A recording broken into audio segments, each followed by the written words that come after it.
revenir à leur dernier mot sur cette actualité à Mina Fofana. On va peut-être entrer avec vous sur le sujet de plat de résistance, parce que peut-être on pourra revenir avec Ferreira sur la situation en Guinée-Bissau, puisque la presse a été convoquée par le président Umaro Sissoco Embalo. Et donc, il va se prononcer, on pourra revenir. Mais entrons dans ce qui est notre plat de résistance.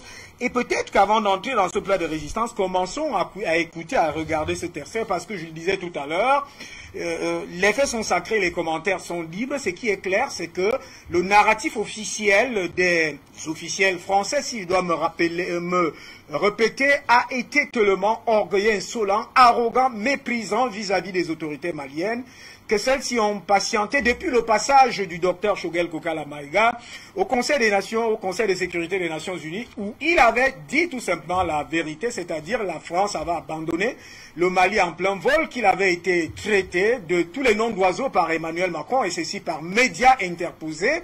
Cette fois-ci, c'est pratiquement M. Jean-Yves Le Drian, ministre des Affaires étrangères de France, qui a pratiquement traité tout le gouvernement, les autorités d'illégitimes, d'illégales. Et c'est sur la base de ce principe de ce qu'on ne peut pas fonctionner dans un pays où on taxe les autorités d'illégitimes et d'illégales, avec un ambassadeur qui a accrédité. Il est donc accrédité où, pratiquement, et près de quelles autorités? Et le gouvernement et le pouvoir, les autorités de transition ont donc mis un terme à cette affaire. Je crois on va d'abord peut-être aller prendre Maître Abdoulaye Diop, je crois c'est lui, et pour revenir et entrer dans le vif du débat. À tout de suite. Jean-Paul Lecoq. Monsieur le ministre, Guinée, Mali, Burkina Faso, les changements de régime dans le Sahel vous obligent à modifier radicalement votre politique dans la zone. Au Mali et au Burkina Faso, les coups d'État militaires semblent moins contestés que la présence française. Certains pensent même que la prise de pouvoir par les militaires est un gage de retour à la souveraineté. Entendez-le. Les sanctions de la CEDEAO contre le Mali ont été vécues comme ayant été pilotées par la France. Or, elles vont appauvrir les Maliens et les peuples aux alentours. Ça aussi, vous devez l'entendre. Le résultat de votre obstination, c'est que notre ambassadeur a été expulsé du Mali. Les peuples du Sahel veulent se libérer d'un lien de subordination avec la France. Est-il monétaire? Est-il économique ou militaire? Les communistes pensent que ce sont les trois à la fois. Il faut rebattre les cartes de la présence française au Sahel. Les sociétés privées de sécurité comme Wagner ne sont là que parce que la politique française sahélienne a failli. Malgré le courage de nos soldats, au Sahel, l'armée française a échoué. En conséquence, annoncez un plan de retrait de nos troupes avec un agenda concerté. Plutôt que les accords d'Alger qui vont déchirer le Mali, soutenez le désarmement de tous les groupes armés, comme proposé dans la feuille de route de Lusaka. Rendez une deuxième fois leur indépendance à ces États. Mettez fin au franc CFA et au pillage des ressources par les multinationales françaises. Faites respecter la démocratie et écoutez les peuples et pas seulement leurs dirigeants. Les communistes et toutes les organisations de progrès sur place vous le demandent. Nous l'avons constaté avec la plus grande gravité lors du colloque Donsoko à Dakar la semaine dernière. Si vous aviez fait tout cela, ces coups d'État se seraient heurtés à une résistance populaire forte. Monsieur le ministre, n'est-il pas temps d'écouter enfin les forces de progrès africaines? Merci, monsieur le député. La parole est à monsieur Jean-Yves Le Drian, ministre de l'Europe et des Affaires étrangères. Je suis surpris d'entendre monsieur le député Lecoq, pour qui j'ai par ailleurs une grande estime, reprendre le verbatim du colonel Goïta. On dirait le porte-parole de la junte. Et je voudrais rappeler à monsieur Lecoq plusieurs choses. D'abord que la présence française et la présence des alliés de la France, y compris le G5, au Mali, mais aussi au Sahel, pour combattre contre le terrorisme, elle est tous les ans réapprouvée, réendossée par le Conseil de sécurité des Nations Unies à l'unanimité. Je pense que vous devriez regarder tout cela de près. C'est la communauté internationale qui valide tous les ans. La dernière fois, c'était le 29 juin dernier, la résolution 2394, je vous conseille de la lire, premièrement. Deuxièmement, j'ai dit tout à l'heure que c'était le Mali qui se mettait au banc de l'Afrique. Parce que je constate avec vous, je l'espère, que les 14 pays de la communauté des États d'Afrique de l'Ouest sont d'accord avec l'appréciation que nous faisons de la situation et ont condamné fermement l'évolution du Mali en faisant un blocus pour obliger le Mali à revenir à la démocratie. Vous êtes d'accord, vous, Monsieur Lecoq, avec 7 ans de junte sans consultation démocratique? C'est ce qu'il demande.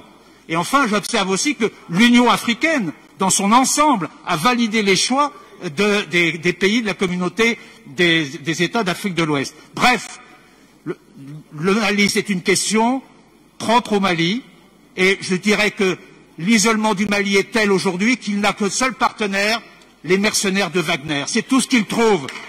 Le seul partenaire aujourd'hui du Mali, c'est Wagner. Tous les autres veulent que le Mali retrouve la démocratie et le combat contre le terrorisme. Merci. Alors, Monsieur Yves Le Drian, c'est à peine qu'il a fallu s'arracher les cheveux sur la tête en parlant, alors que le député... Ah ben, s'il en avait les cheveux, justement. C'est terrible, cette affaire. Alors, Amina Fofana, lorsque vous suivez la finale de Monsieur Jean-Yves Le Drian, et lorsque on regarde, par exemple, la conférence de presse qui avait été tenue entre le ministre Sergei Lavrov et le ministre Abdoulaye Diop, ben, de quoi parle Jean-Yves Le Drian? Merci beaucoup, Hubert. Je voulais donner une petite précision à mon camarade d'ailleurs que je salue, Luc Michel, que Ambalo n'est plus avec Assimi il y a longtemps parce qu'il a été acheté par la France. Donc la France, à un moment donné, voulait prendre des sanctions contre le Mali, a fait venir un certain nombre de présidents un à un, et Ambalo a empoché beaucoup de milliards, et Ambalo a trahi complètement sa soi-disant amitié avec le digne président patriote Assimi Goïta. Eh bien, Monsieur Le Drian, moi, je vous invite à le comprendre. Bon, il y a l'âge, il y a le stress, il y a l'incompétence, il y a la paresse française, il y a la Russie qui le rend fou, il y a le digne président patriote Assimi Goïta qui devient son cauchemar comme Poutine, et les coups d'État s'enchaînent et se succèdent, et ces petites sales affaires au Mali ici, dont le passeport malien, il a donné le marché à son fils, a été bloqué, les passeports ont été nationalisés, tout au Mali a déjà été nationalisé. Il voulait mettre le grappin sur le lithium, sur l'exploitation du lithium du Mali. Ça a été nationalisé. Pratiquement, ils n'ont plus rien à faire ici. Et février, ils savent qu'ils doivent partir et ils mentent comme ils respirent. Ils disent que l'Europe est avec eux. C'est pour ça que j'ai dit aux Africains de faire attention parce que ce sont des menteurs hyper rodés. Ils sont nés dans la mensonge et ils vont mourir dans la mensonge. La vérité est africaine, la vérité est panafricaine, la vérité est Afrique Média. Donc, faut pas l'en vouloir. Il n'y a pas de cheveux qu'ils puissent arracher. Maintenant, ce sont les antidépresseurs qu'il faut à ce vieux. Donc, les affaires de M. Le Drian, ça ne marche plus. Ça veut dire que la France-Afrique est en train de mourir. C'est ça qui le rend fou. Même les terroristes, avec leurs propres sanctions, leur propre méchanceté, leur terrorisme n'arrive plus à bien fonctionner. J'étais sur le plateau la dernière fois que les terroristes se rendent à l'armée malienne. Et avant la fermeture des frontières, les terroristes allaient se réfugier dans les bases militaires, dans les 2 bases militaires restantes de la France ici. Donc c'est dedans que les terroristes allaient se réfugier dans les bases militaires françaises de Gossi et de Gao. Donc quand l'armée malienne, l'armée russe et l'armée algérienne les poursuivaient, c'est là-bas qu'ils allaient se cacher. Donc cela en dit long sur la nature des opérations de Barkhane. Ça c'est un. De 2, ils n'ont plus de carburant avec la fermeture des frontières. En gros, ils sont derrière la CEDEAO. Officiellement, ce sont eux qui gèrent la CEDEAO parce qu'ils la financent à hauteur de 70%. Ce sont eux qui dictent à la CEDEAO ce qu'elle doit faire, ce qu'elle doit prendre comme sanction contre ces pays frères. C'est pour ça que j'ai dit que ces présidents ne sont pas légitimes parce qu'ils sont élus nommés par la France. Ce sont des présidents qui sont en transition. Et c'est cette transition qui est en train de prendre fin avec les séries de coups d'État. Quand j'ai écouté tout de suite M. Jean-Paul Lecoq, vraiment un homme intègre, un homme sérieux, un Français sérieux qui a de la dignité, qui a de la décence, parce qu'il a touché les questions de fond. Ce qu'il est en train de dire à Jean-Yves Le Drian, c'est de faire en sorte de sortir, de respecter la souveraineté malienne, des Africains en général. Ça, c'est un de deux, de sortir du franc CFA, de sortir des accords coloniaux, qu'il est temps de faire la rupture coloniale. Mais lui, qu'est-ce qu'il fait? Il vient, le dieu chauve, il vient, il raconte que vraiment, il faut que lui, le coq parle comme la junte, comme il le dit. Parce que la junte, c'est une insulte, ça veut dire que nos autorités, la junte, ça veut dire des gangs, des gangsters. Donc, il vient, il dit la junte, mais à un moment donné, tellement il est sonné, il a fini par dire M. Assimi Goïta. Vous savez, ce que l'État malien veut, c'est le respect. Mais moi, je peux vous dire que ça, c'est le début, ce n'est que le début de la fin entre la France et le Mali. L'État malien, c'est un État souverain que la France doit respecter. Et quand ils disent que notre État est illégitime, mais, du temps de qui a fait venir Serval, ce n'est pas Dioncouna Traoré. Heureusement qu'il est en vie. Et quand il les a appelés, il avait demandé une opération aérienne. En fait, la France s'est auto-invitée au Mali à travers le laxisme de ses laquais. C'est ça qui s'est passé. Aujourd'hui, il y a la Norvège qui a renoncé à venir au Mali. Pourquoi? Faute d'accord avec les autorités. Ils viennent pour faire quoi? Ils viennent pour aider la France à diviser le Mali et prendre leur part du gâteau. Et c'est ça qui ne marche plus. C'est ça la France-Afrique. Les entreprises criminelles de la France, c'est ça la France-Afrique. Les bases militaires de la France, c'est ça la France-Afrique.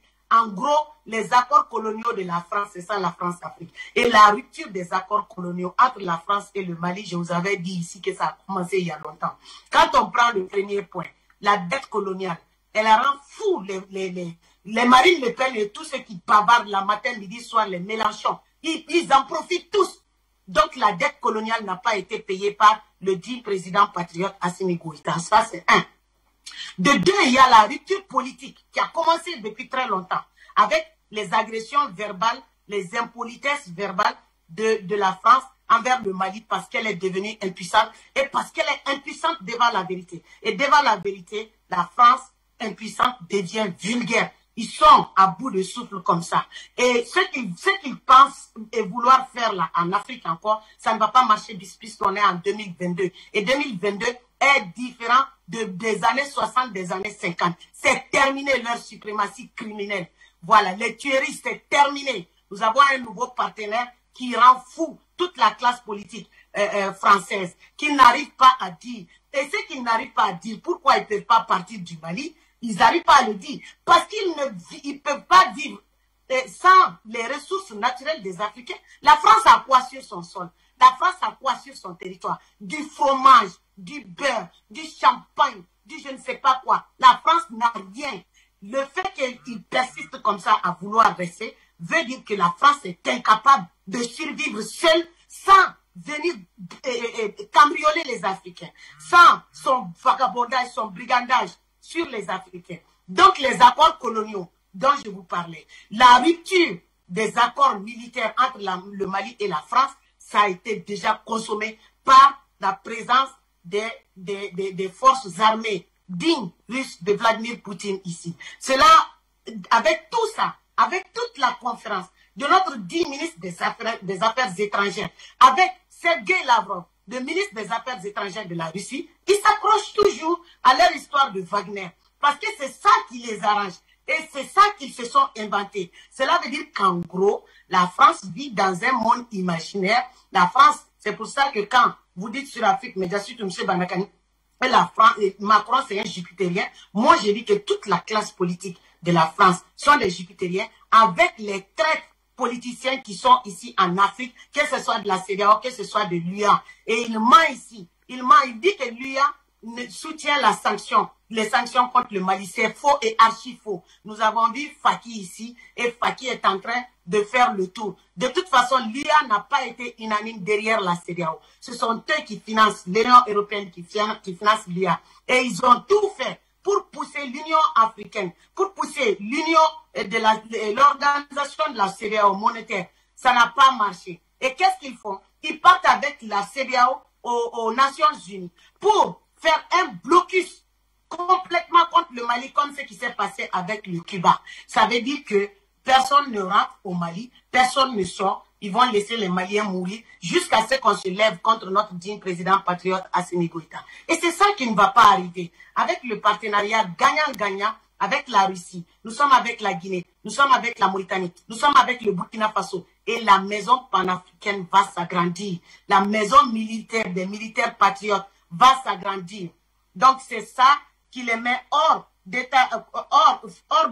Et il n'est pas le seul. Tout le monde voit les vulgarités, les propos vulgaires de Florence Parly, qui est ministre des Armées. Tout le monde voit les acharnements et les vulgarités depuis que le dit Premier ministre a quitté l'ONU de Macron.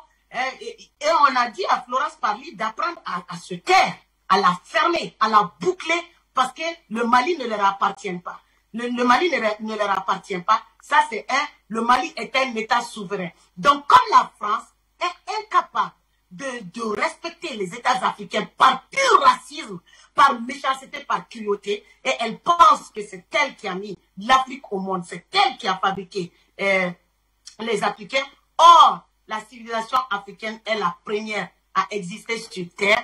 Il faut que la France, peut-être un de ces quatre, ils vont quitter Jupiter pour descendre par terre. Ce qui veut dire, le renvoi de l'ambassadeur de la France est tout à fait normal et légitime parce que ils reconnaissent l'opération Serval à travers une transition. Ils ne reconnaissent pas notre transition chaque fois. Et d'ailleurs, on n'est même plus en transition. C'est un mandat qu'on doit donner au digne président patriote Assimi Goïta et à toute la transition. Donc, c'est un mandat qui est en cours. Une popularité que eux-mêmes, ils n'ont pas. Ils en font un fonds politique pour attirer des électeurs, pour se faire plaire. Donc, eux, surtout Mélenchon, je suis contente que l'Afrique ait pu voir son visage. Mais l'Afrique, les Burkinabés avaient vu son visage une fois. Il est venu au mémorial Thomas Sankara. Il est parti raconter sa vie là-bas. J'ai failli faire une crise cardiaque. Parce que je ne peux pas comprendre. Quelqu'un, attendez une seconde. Oui. Il a une seconde seulement. Voilà. Donc après, c'est le même Mélenchon. Quand les Burkinabés, conscients du danger que représente le convoi français, c'est le même Mélenchon qui prétend être l'héritier de Thomas Sankara, qui vient dire, mes amis burkinabés, laissez le convoi français passer. Comme si ça ne suffisait pas, maintenant, il s'est dévoilé. C'est juste pour dire aux Africains que la classe politique française est bâtie, est conçue sur un système criminel, un système de prédation, un système de fainéantisme qui dure depuis les accords coloniaux de De Gaulle, depuis les années 60. Donc, ce qui se passe au Mali, c'est la souveraineté affirmée et on va travailler. D'ailleurs, je vais vous dire, la semaine prochaine, les Russes vont venir ici. Les entrepreneurs russes. On va en parler tout à l'heure. Permettez qu'on prenne d'autres personnes. On revient à vous pour parler de l'arrivée des Russes. Ça entre dans la construction de cette souveraineté. Je rappelle qu'une image c'est-à-dire le colonel Assimi Goïta embrassant le président Umaro Sissoko Embalo, cette image circule sur les réseaux sociaux et sur Facebook. C'est pratiquement aussi là une instrumentalisation. L'image ou la photo est datée du 20 juin 2021. Ce n'est donc pas une image actuelle. Et l'information donnée par Amina Fofana tient donc la route dans ce cadre-là. Lida Larbaoui, vous êtes avec nous. Alors, les principes de souveraineté, les principes d'indépendance et d'autonomie s'affirment au Mali. Joël Mayer a été prié d'aller se retrouver auprès de ces autorités-là qui l'ont accrédité, mais qui ne reconnaissent pas ni la légalité ni la légitimité des autorités de transition maliennes. Quelle lecture? Mali a bien réagi puisque quelqu'un ne vous reconnaît pas, donc vous n'avez pas à lui parler. je vais reprendre ce que notre sœur Amina Fofana a dit par rapport aux députés communistes. Il faut pas faire confiance. Ils sont tous dans le même sac. Ils mangent tous dans la gamelle de l'Afrique. Nous, les Algériens, on a eu affaire à lui. Et puis, il y a quelques mois, il y a à peu près 6 mois. Après, c'est sa consoeur Marie-Georges Buffet qui, elle, a invité des archi-algériens qui, soi-disant, sont contre le régime en place au Sénat français, et ils ont rédigé une lettre pour demander à la France d'intervenir en Algérie parce que le régime en place n'est pas légitime. Donc, il faut faire très très attention aux gens qui parlent, parce que parfois ils parlent pour que justement Le Drian donne la réponse qu'il veut. Il faut faire attention à ça. Et je vais venir pour expliquer ce que le Mali a fait. Le Mali est en train de mettre à nu la France et ses mensonges et le soft power qu'elle exerçait. C'est-à-dire que pour tous les Français, l'armée française est dans le Sahel pour défendre les Africains. Elle est là pour défendre le Mali, elle est là pour combattre le terrorisme. Et aujourd'hui, le Français est en train de se réveiller de son sommeil depuis 200 ans. 200 ans que le Français vit tranquille. C'est l'armée française qui fabrique la richesse de la France en pillant en Afrique. Et avant ça, elle pillait ailleurs aussi, puisqu'elle était en Asie. Donc, à l'heure actuelle, le Mali est en train de mettre à nu tous ces mensonges et toute cette fabrication de la grandeur de la France qui n'a jamais été grande en vérité. Quand on dit que la France n'a rien, c'est vrai que la France n'a rien. Moi-même, pour essayer de réveiller quelques amis français, je leur disais, mais vous avez quoi en France? On me parle de fromage, on me parle de vin, on me parle de la crème fraîche, on me parle, je dis, mais c'est pas avec ça qu'on fabrique une économie. Vous pensez pas comment votre pays est devenu le 4e, comment votre pays est, il a la 4e réserve d'or dans le monde. Réfléchissez un peu. Mais en vérité, quand on rentre dans ce genre de débat, j'ai l'habitude d'entendre, mais de toute façon, je m'en fous. J'ai un salaire, j'ai un emploi, je vis bien. Et aujourd'hui, le Français commence à s'inquiéter par la situation en Afrique, surtout au Mali, puisqu'il commence à comprendre que c'est fini vivre bien. Il faut qu'ils se retroussent les manches, au point où c'est l'Allemagne et l'Espagne et l'Italie qui ont des députés de ces 3 pays-là qui se sont adressés à la France pour dire il va falloir revoir toutes les dépenses françaises puisque la dette s'aggrave et puis la France ne veut pas faire d'économie. Il faut voir les budgets au niveau de leurs ambassades dans les pays, mais les budgets aussi dans les ministères en France. Si je vous parle juste un petit bureau de la maison de la Nouvelle-Calédonie à Paris, il y a 5 employés, et le parc automobile, il y a 12 voitures pour faire fonctionner un petit truc de rien du tout, et puis 5 employés. C'est affolant ce qui se passe au niveau dépenses, et la France ne veut pas revoir ça. Le Français lui-même, on lui demande de travailler, et une étude a été faite justement par l'Union européenne, d'où l'intervention des Allemands, Espagnols et Italiens. Le Français travaille 20 heures par semaine, il n'est pas aux 35 heures. Excusez mon expression, mais je vais reprendre ce qui a été dit. Entre la pause pipi, la pause caca, la pause allô maman, la pause allô ma chérie, la pause, le Français ne travaille pas. C'est une vérité. Ça, je vous donne là des véritables informations, je n'invente pas. Et aujourd'hui, le Mali est en train de dépoussiérer tout ça. Le Français commence à se rendre compte que sans l'Afrique, il ne peut pas vivre. Donc, il y a aussi une chose qui est très importante par rapport au soutien qu'a eu le Mali. C'est cette injustice et cet acharnement. Si aujourd'hui on s'acharne sur un peuple qui a tout subi, ils ont subi le terrorisme, ils ont subi les déplacements, ils ont subi la maltraitance, et c'est l'un des pays les plus riches de la planète. le Mali peut devenir, mais l'Éden avec toute la richesse. Mais comment on peut se taire? Moi, personnellement, je ne peux pas me taire. Quand je vois l'état des villageois, et on leur envoie encore, c'est pas assez, on leur envoie encore des groupes armés jusqu'aux dents pour piller le peu de riz qu'ils ont. Mais c'est pas possible, c'est normal qu'on soit solidaire, parce que si c'est pas mon tour aujourd'hui, ça sera demain déjà. Il y a ça. Mais ils sont aujourd'hui, la question qui se pose par rapport à ces néocolonialistes, que va-t-on faire des Africains? Ah, il y en a un qui dit il faut donner la pilule, l'autre il dit mais ils deviennent fous, ils deviennent véritables fous. Donc aujourd'hui, c'est une question de survie pour le Mali, mais pour tous les Africains. Le Mali nous a donné un exemple et on essaye d'être avec. Franchement, c'est extraordinaire ce qui se passe en Afrique. Et nous sommes en train, encore une fois, le Mali est en train de démontrer aux Français qu'il n'a pas besoin de lui pour se défendre, parce que les attaques ont déjà cessé dans le nord. Il y a les informations qui passent par rapport, j'ai vu sur des réseaux de panafricanistes, des motos, tout ça, de la nourriture. J'étais au courant depuis quelques jours parce que déjà à Adrar en Algérie, on a arrêté des mercenaires avec des motos et apparemment c'est l'armée française qui a fourni 300 motos aux djihadistes terroristes qu'il y a dans le Sahel. Donc je vous donne l'information, il y a 300 motos qui ont été achetées par la France. Cette information, je l'ai eue par l'Algérie.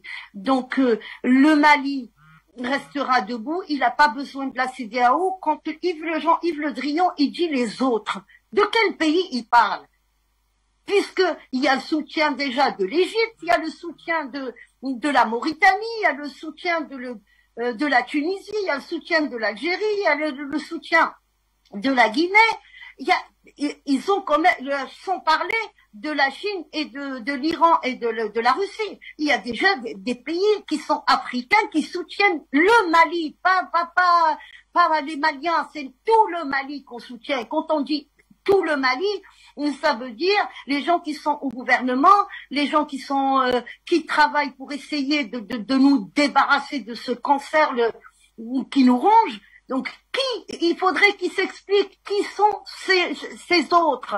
Et c'est pour ça que je dis faites très attention, parce que bien souvent, et je connais bien la politique française, bien souvent, c'est instrumentalisé. Le parti communiste d'aujourd'hui, c'est pas le parti communiste des années 60. Nous l'avons vécu, et puis Marie-Georges Buffet voulait nous ramener les forces de l'OTAN chez nous en Algérie. Donc merci, ça, c'est bon, à vous, il faut qu'il s'arrête. On va certainement revenir sur ces autres questions tout à l'heure. Les autres dont fait allusion Jean-Yves Le Drian.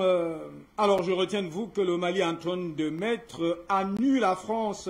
La France qui ne travaille pas, la pose à l'eau chérie, la pose à l'eau maman, la pose à l'eau comment se porte le chien, ainsi de suite et tout ça. Alors, Luc Michel, avant de revenir sur ce plateau, prendre Alvarez Boudjou qui nous a rejoint et Yam Timba. Luc Michel, l'ambassadeur, peut-être on va regarder le ministre Abdoulaye Diop tout à l'heure, mais c'est clair, c'est sur un principe, ça pose un principe de respectabilité et même de réciprocité. C'est-à-dire, vous ne pouvez pas traiter des gens d'illégaux et illégitimes et accréditer des autorités que vous jugez, elles, légitimes et légales chez ces personnes-là, chez elles. Alors, il y a quand même quelque chose qu'il faut... Il y a quand même, Luc Michel, une objection de la conscience universelle ici. Est-ce que le ministre Jean-Yves Le Drian perd la tête? Est-ce que son illégalité, son illégitimité ne tient pas compte de ce que c'est à l'appel du Conseil des ministres du Conseil national de transition et de tout le gouvernement que les Maliens sont sortis à Bamako, 2,5 millions dans les autres villes, près de 3 millions à l'étranger, près de 2 à 3 millions aussi. Et de quelle légitimité et légalité parle Jean-Yves Le Drian? Elle a une guerre et un cycle géopolitique de retard. Elle parle encore comme au temps où les Occidentaux étaient tout puissants en Afrique. Lorsqu'un régime croit à sa propre propagande, il est presque de la chute. Les exemples précédents ça a été la propagande allemande contre l'Union soviétique à partir de 1941, et ça a été la propagande du régime de Bush II en Afghanistan et en Irak qu'on a pu commencer à terminer. Ce qu'il faut savoir, c'est que la France croit qu'en cherchant la rupture, elle va obtenir le soutien des Américains et des autres pays européens, et elle croit qu'elle a raison. Vous avez vu que l'ensemble de la race politique française, y compris les faux opposants d'extrême droite, Le Pen, Zemmour, Dupont-Aignan, les faux opposants d'extrême gauche, Mélenchon, mais également, je suis d'accord avec Linda, les communistes de Margarine du Parti communiste, eh bien, ils soutiennent tous la position de Le Drian. Il faut savoir que le Rassemblement national de Le Pen, par exemple, il participe à une opération du Quai d'Orsay, c'est le volet des biens mal acquis contre le Congo-Brazzaville, et Mélenchon, il est le parrain de la Corée, comptons bien que des bas de Massongo. Il ne faut pas non plus attendre grand-chose des Espagnols, des Italiens, des Allemands. Le complice de Mélenchon dans le soutien à la Corée, ce sont les Espagnols de Podemos. Les Italiens, ils sont de retour en Libye et en Somalie, comme du bon vieux temps des colonies. Les Allemands, ils sont présents au Ghana, etc. Ce qu'il faut retenir de toute cette affaire, c'est que la France croit à sa propagande. Elle croit qu'elle a pour elle le droit, les droits de l'homme, la bonne conscience. Le Drian, il conteste la légitimité des colonels de Bamako, mais il n'explique pas aux Français qu'il y a plusieurs millions de Maliens descendus dans la rue pour soutenir les colonels.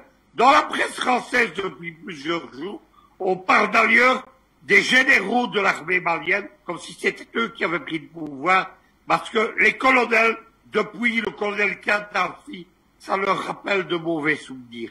Il faut comprendre ça. La France, elle va tout perdre parce qu'elle est dans un cycle géopolitique inapproprié. La rupture, l'isolement du Mali qui est recherché, ça aurait pu marcher en 2010 ou en 2015. Ça marchait à l'époque. Ça ne marche plus en 2021. Il y a l'Algérie, il y a l'Égypte, il y a la Mauritanie derrière le Mali. Il y a même des États de la CEDEAO qui ne veulent pas accepter les conséquences des sanctions économiques. Et enfin, surtout, il y a le puissant bloc de l'Est, il y a la Russie, il y a la Chine au Conseil de sécurité, il y a l'Iran qui a exprimé directement son soutien au Mali. C'est tout cela que les Français ne veulent pas prendre en compte. Les paramilitaires russes du soi-disant groupe Wagner qui n'existe pas, ils sont au Mali dans le cadre d'un accord d'État entre le Mali et l'État russe. C'est cela que Le Drian ne veut pas exprimer. Il préfère parler de mercenaires qui pillent le pays parce que les Européens marchent comme ça. Il y a quelques jours, les mercenaires américains ont attaqué l'aéroport de Bagdad en Irak. Ça vous indique ce que ces gens font.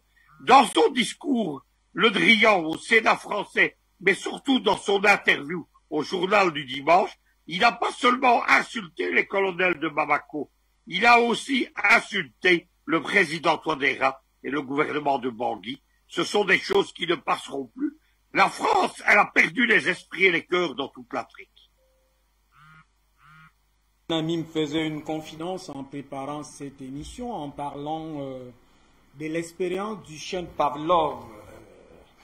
Et que, en observant cette affaire, Yamtimba, je vous vois sourire, que M. Bialimi, en observant cette affaire, j'ai l'impression que ces gens sont pris du syndrome du chien Pavlov. Alors, faisons ça sérieux. Yamtimba, comment comprendre que une légitimité, une légalité se discute avec les originaires du pays et qui sont adoubés par le peuple? Est-ce que cela peut se comprendre? Si, ça peut se comprendre. Alors, dites-nous, comment cela se comprend? D'abord, la France n'a pas d'ambassadeur en Afrique. En tout cas, en Afrique francophone, la France n'a pas d'ambassadeur. La France a des gouverneurs coloniaux. Observer les attributions des ambassadeurs français, ce n'est pas différent des anciens gouverneurs coloniaux. Ce n'est pas différent. Donc, quand on a des gouverneurs coloniaux, pourquoi vous pensez qu'on considère les gens comme légitimes? D'ailleurs, pour eux, il n'y a aucun président africain qui est légitime. Il n'y en a pas. Ah, par extension. Mais il n'y en a pas. Ah, ça, c'est sérieux. Est-ce qu'ils considèrent que leurs ambassadeurs, c'est eux les vrais gouverneurs? Donc les gens qui sont là, c'est des faire valoir, c'est des rouleurs. Un lien avec cet accord de défense du Burkina Faso, où c'est un ambassadeur qui signe. Vous avez commencé un peu, vous avez compris où je vais. Vous et moi, on discute depuis des décennies, donc quand je dis un mot, vous voyez très bien forcément où je vais. Non, soyons sérieux. Vous m'avez demandé de faire ça sérieux, on va le faire sérieux. Allons-y. La France considère qu'elle n'a pas d'ambassadeur dans les pays d'Afrique francophone. Point barre. Elle a des gouverneurs coloniaux.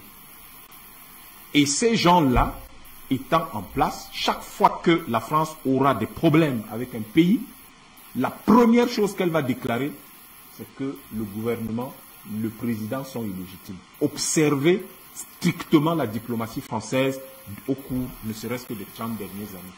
Tous ceux qui se sont heurtés à eux étaient taxés, traités d'illégitimes. Il y a un président français qui s'est fait remonter les bretelles à Yaoundé. Mais c'est parce qu'il y a un vieillard qui a estimé qu'il y a des choses qu'on ne doit pas dire sous-entendre devant lui. Parce que le propos de François Hollande était de dire à Biya, le propos de Hollande était de dire à Biya que, au fond, tu es assis là, mais enfin, ça dépend de moi. Et Biya lui répond, ne dure pas au pouvoir qui veut, mais qui peut. C'était pour lui dire, je ne suis plus à l'époque de vos gouverneurs coloniaux. Le Cameroun n'est plus dirigé par un gouverneur colonial.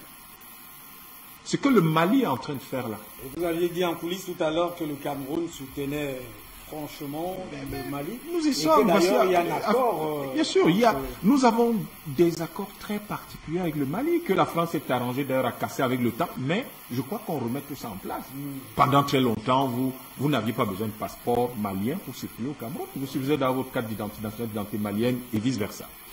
Ce que le Mali est en train de faire, et c'est ça qui choque les Français, c'est que pour la première fois dans l'histoire de l'Afrique contemporaine, un pays, une ancienne colonie africaine vient de chasser leur gouverneur colonial qu'ils croyaient tout à fait inamovible et nommé pour donner les ordres. Et là, un pays africain vient de le chasser. Donc, en réalité, un pays d'Afrique subsaharienne vient de se libérer, de gagner son indépendance d'une manière extrêmement subtil, avec intelligence. Les Africains, c'est l'intelligence. On n'est pas obligé d'être violent, mais quand il faut être violent, on sait aussi l'être. Mais on peut faire les choses avec intelligence, avec finesse. Je vous avais dit, M. Toundi, vous vous souvenez sur ce plateau, les gens qui nous laissent croire que Sissoko Oumbalo était le grand ami intime du colonel Assimi Goïta, oui, qui pense que c'était son ami et tout ça là. Je vous disais sur ce plateau, et qui nous disait que non, qui nous disent qu'il ne faut pas mettre la morale dans la géopolitique et que de toutes les façons, il faut être violent. Non, c'est pas ça. Je vous disais ce jour-là que c'est une escalade, souvenez-vous.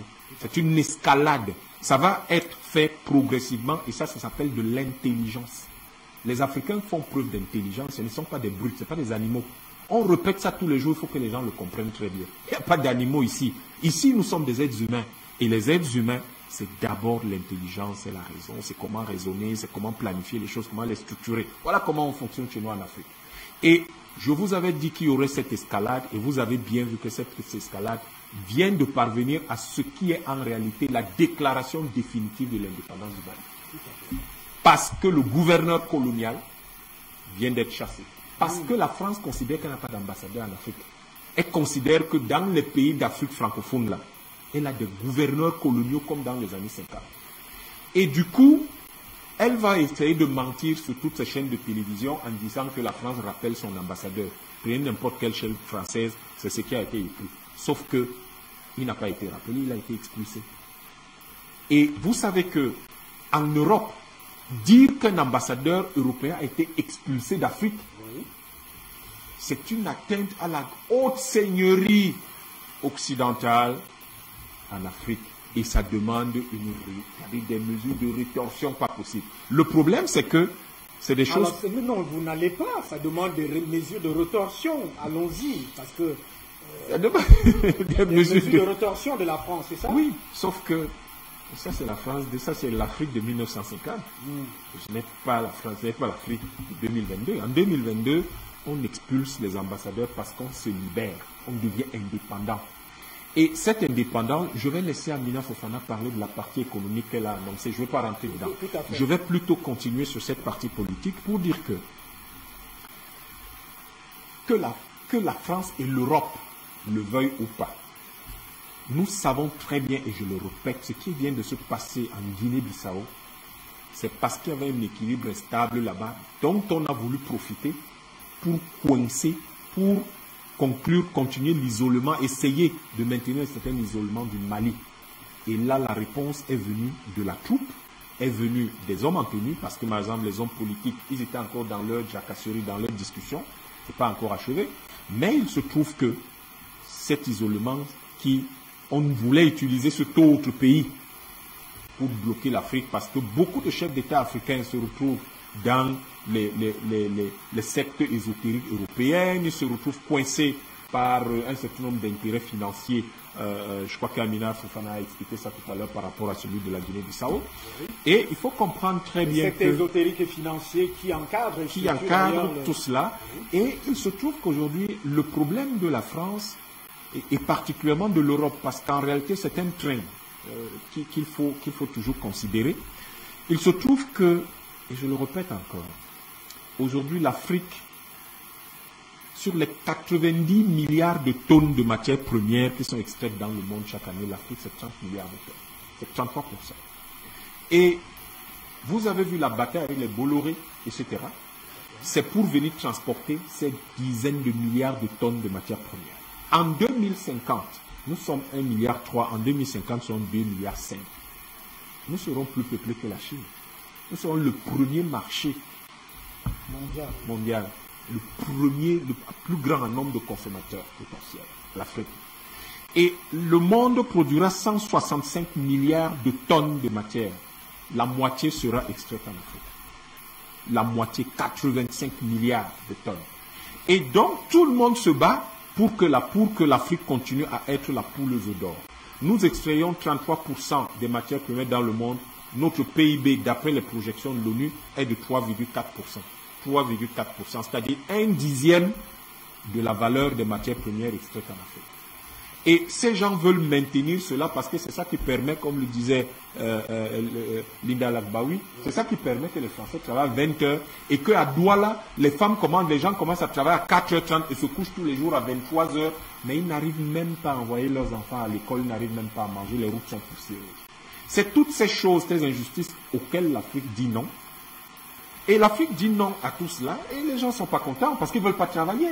Vous êtes en train de dire, peut-être je vais revenir à vous pour aller vers Alvarez Boudjou, que la détonation, on pourra appeler, pas du temps, mais un déclic, c'est que le Mali a désormais son indépendance parce que le colon est parti.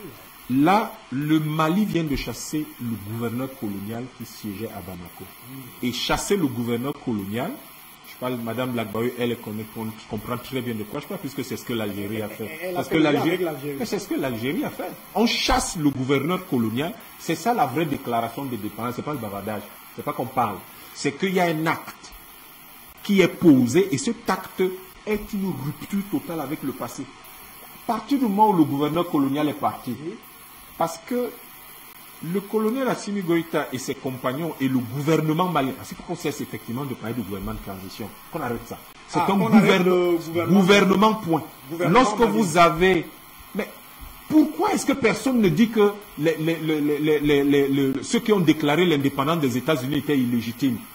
Le peuple américain a eu ses représentants qui se sont rassemblés et ils ont déclaré l'indépendance des États-Unis. Le peuple malien réunit tous ses représentants et déclare voici nos dirigeants, voici l'indépendance que nos dirigeants vont déclarer en chassant le gouverneur colonial. Et vous avez des types qui vivent dans une arriération mentale incroyable, qui viennent dire quand même que ces gens-là ne sont pas légitimes. Et je trouve, je vais chuter par là si vous permettez une dernière phrase, je trouve quand même assez incroyable. Vous considérez que vous êtes des autorités légales, légitimes chez vous. Et vous nommez, bon, on peut supposer qu'en 2018, Assimi Goïta n'était pas encore là. Alors, vous entretenez quand même ce que vous appelez un ambassadeur auprès des gens qui sont des autorités supposées illégitimes. Est-ce que cela est quelque chose qui peut se comprendre? Je crois que la France vit, en réalité, quel que soit ce que dit le Drian, c'est son problème, qui dise tout ce qu'il veut dire. Le temps de parole de la France est révolu. Merci. Je rappelle que le Drian Yves lui-même, il sait très bien, vous m'avez dit tout à l'heure que quand je parlais de cheveux, il n'en a pas bon. En tout cas, il avait fait le constat. C'est que dans sa propre région, il est illégitime parce qu'il a perdu les élections régionales. Ça, il faut le préciser. Alors, docteur Dalvariz Boudjou, nous sommes quand même là, et c'est Laurent Gbagbo qui le disait, qu'il a quand même fait l'école jusqu'à un certain niveau d'agrégation. Il a parcouru un certain nombre de choses. Que ce qui se passe, qu'on veut expliquer au monde, c'est des choses qui ne tiennent pas la route. Alors, Jean-Yves Le Drian, cette dernière déclaration qui met le feu aux poudres et qui fait en sorte que M. Joël Maheur soit expulsé, est-ce qu'il y a une logique et une cohérence? L'incohérence, Hubert, existe beaucoup plus du côté de Le Drian.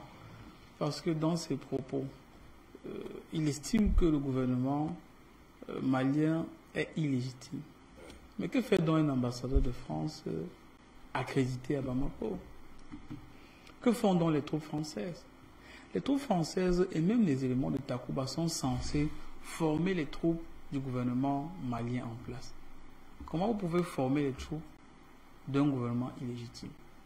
Et de deux, Le Drian dit que le gouvernement malien prend des décisions irresponsables. Ouais.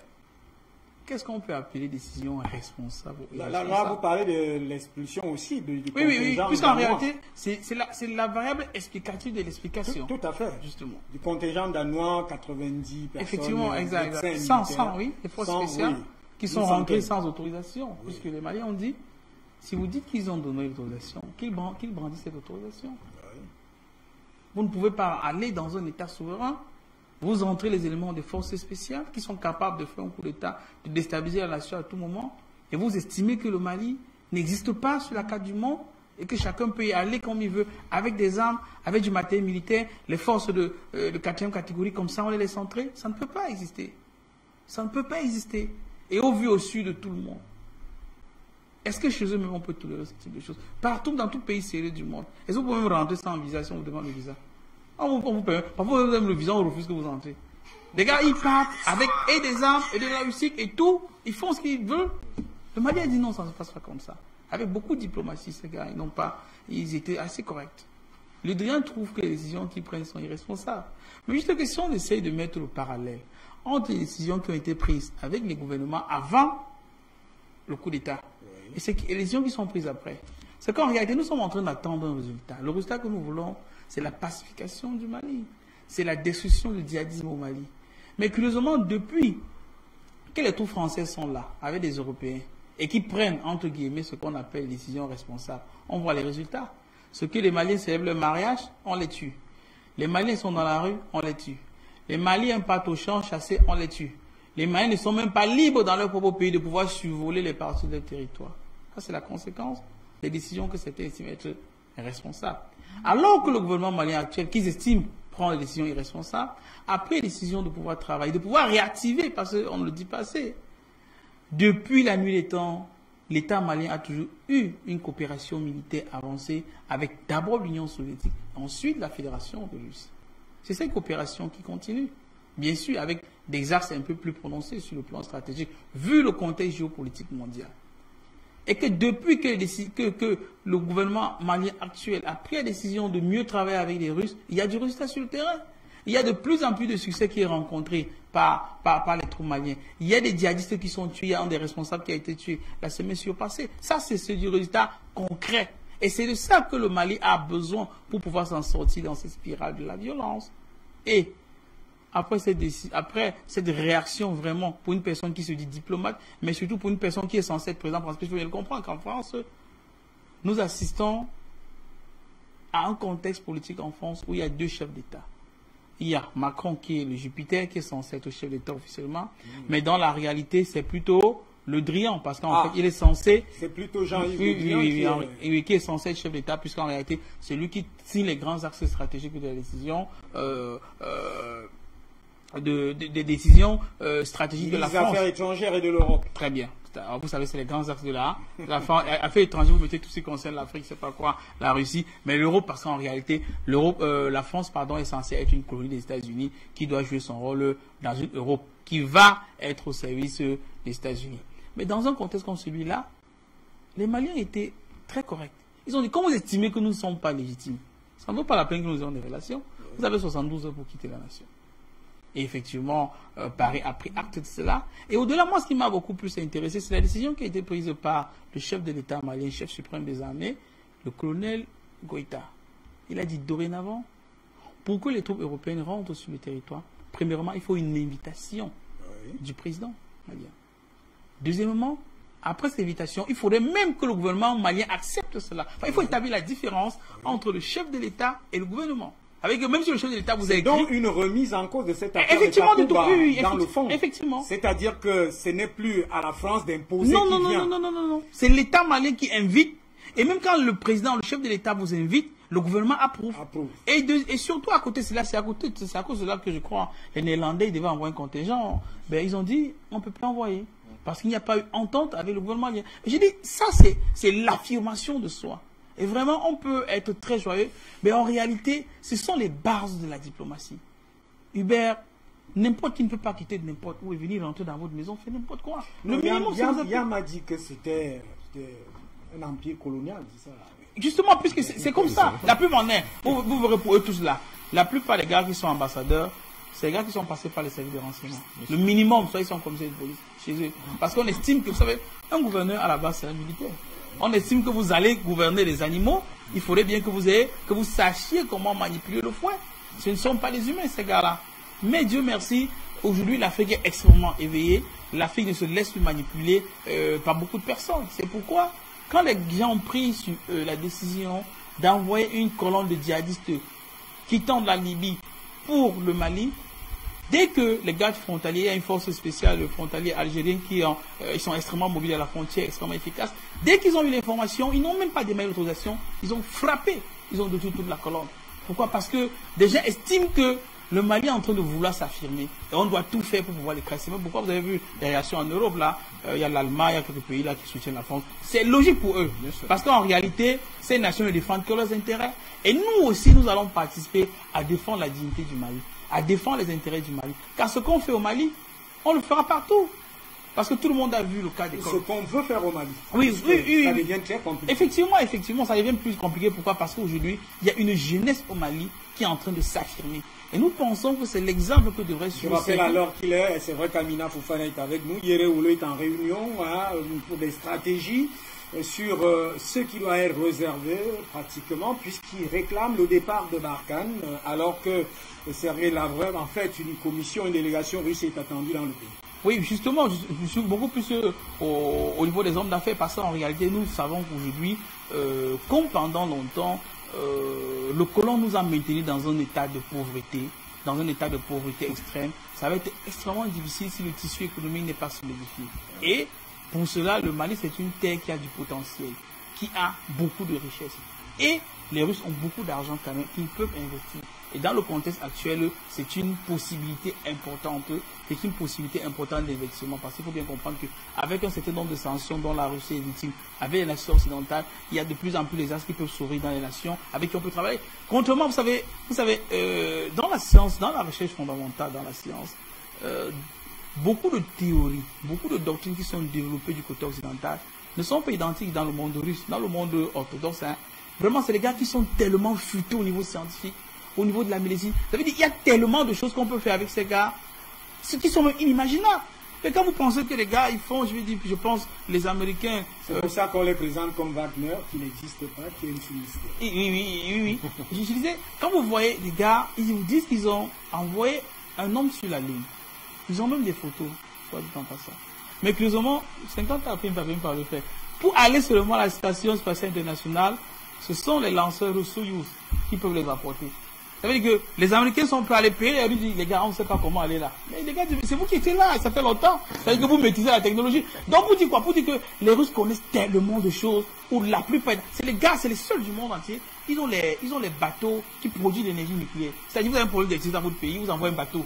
Ça mouille au large de votre nation, ça produit l'énergie nucléaire pour alimenter tout le pays. Parce qu'avec Rosatom, ils maîtrisent l'énergie nucléaire. Mais la différence entre les Russes, ça c'est une théorie, bon, c'est Sun Tzu dans l'art de la guerre qui l'enseigne. On va sortir par là. Je sors par là. Ce que les Russes, les Chinois, les Nord-Coréens et un peu les Iraniens, c'est des gars qui ne bavardent pas beaucoup. C'est des grands jeux d'échecs qui parlent très très peu. Alors que les Américains, les Français, tout le reste, c'est des gars qui jouent au blackjack, là, c'est pas quoi, au casino, et qui paient, gagnent, un truc comme ça. Donc, pour dire qu'en fait, le Mali, on gagnera beaucoup à pouvoir travailler avec la Russie. Ça se comprend même d'ailleurs, parce que lorsqu'on suit le ministre Abdoulaye Diop, il est d'une intelligence raffinée et affirmée. Lorsqu'il a, dans cette interview, Christophe Douabouvier a un certain marque des organes français, il a pratiquement tiré ces gens-là et les a mis au mur. D'ailleurs, Christophe Douabouvier, je dois le dire ici, l'a affirmé, parce qu'il a tourné pratiquement en rond pour lui donner des explications de ce que la France est responsable de ses propres turpitudes. Et pour le cas d'espèce, il a dit le Mali n'a pas de problème avec le peuple français, le Mali n'a pas de problème avec les Français, c'est qu'il y a un sacro-saint principe de respectabilité, de réciprocité. Vous ne pouvez pas me traiter d'illégal, illégitime, et rester dans ma maison, je vous fous dehors jusqu'à ce que vous soyez en mesure de reconnaître ma dignité, ma légalité, ma légitimité. Alors, au standard, est-ce qu'on peut déjà aller trouver des personnes de ce côté? En attendant, peut-être que les appelants nous rejoignent. Alors, Amina Fofana, dans cette affaire, on comprend que les nerfs sont tendus au Quai d'Orsay et à l'Élysée pratiquement parce que la Russie se prépare de manière fortement diplomatique, sécuritaire, économique à arriver. Militairement, c'est déjà là, mais il y a un autre contingent conduit par le ministre des Affaires étrangères, Sergei Lavrov. Activez votre micro. Oui, en effet. Oui, je vais activer. Oui, en effet, Hubert, la semaine prochaine, les entrepreneurs russes vont venir et puis les investisseurs russes vont venir. Et le Mali va désormais, parce que les contrats sont déjà signés, et ça a été annoncé depuis que le digne ministre des Affaires étrangères était en train de faire la conférence de presse avec Sergei Lavrov.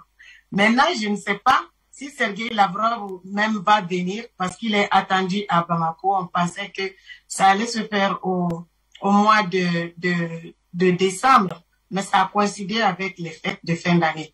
Et ensuite, on pensait que ça allait se faire, puisqu'il y a beaucoup de choses à faire, et aussi ils ont un agenda chargé. J'espère qu'il va venir avec les investisseurs russes, les nouveaux partenaires, parce que ce qui s'est passé maintenant avec l'ambassadeur, ça veut dire adieu la France, bye bye la France, parce que ça veut dire que le ministre diplomate, son Excellence Abdoulaye Diop, a dit que la porte reste ouverte, que l'ambassadeur de France peut revenir.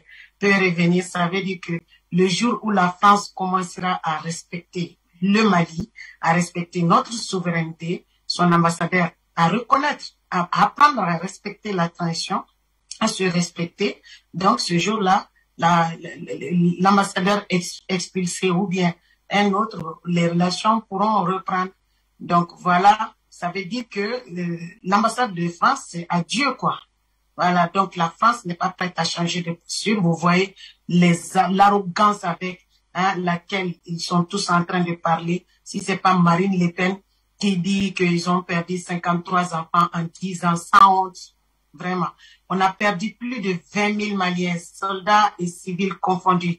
Mais c'est pas leur problème. Et le pire, leur mépris est qu'ils se sont enrichis. Dans le dos du Mali, on a vu les conteneurs d'or sortir du temps d'Ibeka. Se sont enrichis, se sont partagés lors du Mali, se sont partagés tout ce qu'ils ont pillé ici avec leur soi-disant contingent Takuba, MINUSMA, etc. Donc, ils n'ont aucune honte et elles déplorent 53 soldats. Mais 53 soldats. Mais en 10 ans, elle devrait se regarder dans la glace pour savoir si ce qu'elle est en train de dire est normal. Donc, c'est ça le mépris de la politique française on n'a rien à faire avec Marine Le Pen. Elle dit, elle, présidente, elle va faire respecter la France. Mais elle va faire respecter la France avec quoi? La France a quoi pour se faire respecter? Il est temps que ce soit la France qui respecte les autres. La France a quoi? La France a tout eu gratuitement. Les États-Unis l'ont tiré par la main pour l'installer confortablement parce que c'est leur ami diable. Parce qu'ils savent que tout ce qu'ils vont dire à la France va le faire parce que la France est un pays pauvre. Donc, ils ont pris la France parmi tous les pays où il y a des ressources. Ils ont pris la France parmi les Européens pour lui donner comment dire, à l'ONU, là, le droit de veto à l'ONU. Pourquoi? Parce qu'ils peuvent faire chanter la France comme ils peuvent. C'est-à-dire la France, c'est leur marionnette. La France ne peut pas leur dire non. Donc la France, il faut savoir que ce soit Zemmour, que ce soit Dupont, que ce soit Marine Le Pen, que ce soit Florence Parly ou toutes ces Mélenchon, vraiment on n'a rien à faire à eux. Ils doivent travailler et je remercie beaucoup les éclairages de Linda, ma soeur Linda Larbaoui. Ok, dorénavant, je comprends maintenant que ce politicien français de gauche est un populiste et que je ferai attention, je savais pour les autres. Mais lui, à chaque fois, je le trouvais sur les gros discours dénonçant la France-Afrique. Donc, merci de m'avoir éclairé. Luc Michel aussi. Et merci comment dire, Yam Timba, au docteur Yam Timba. D'accord. Et à Dalvaris aussi, le docteur Dalvaris. Donc, la semaine prochaine, les choses sérieuses vont commencer. Et la France-Afrique, il sait qu'il reste maintenant. Parce que la France, en fait, elle aboie, mais elle ne peut pas mordre.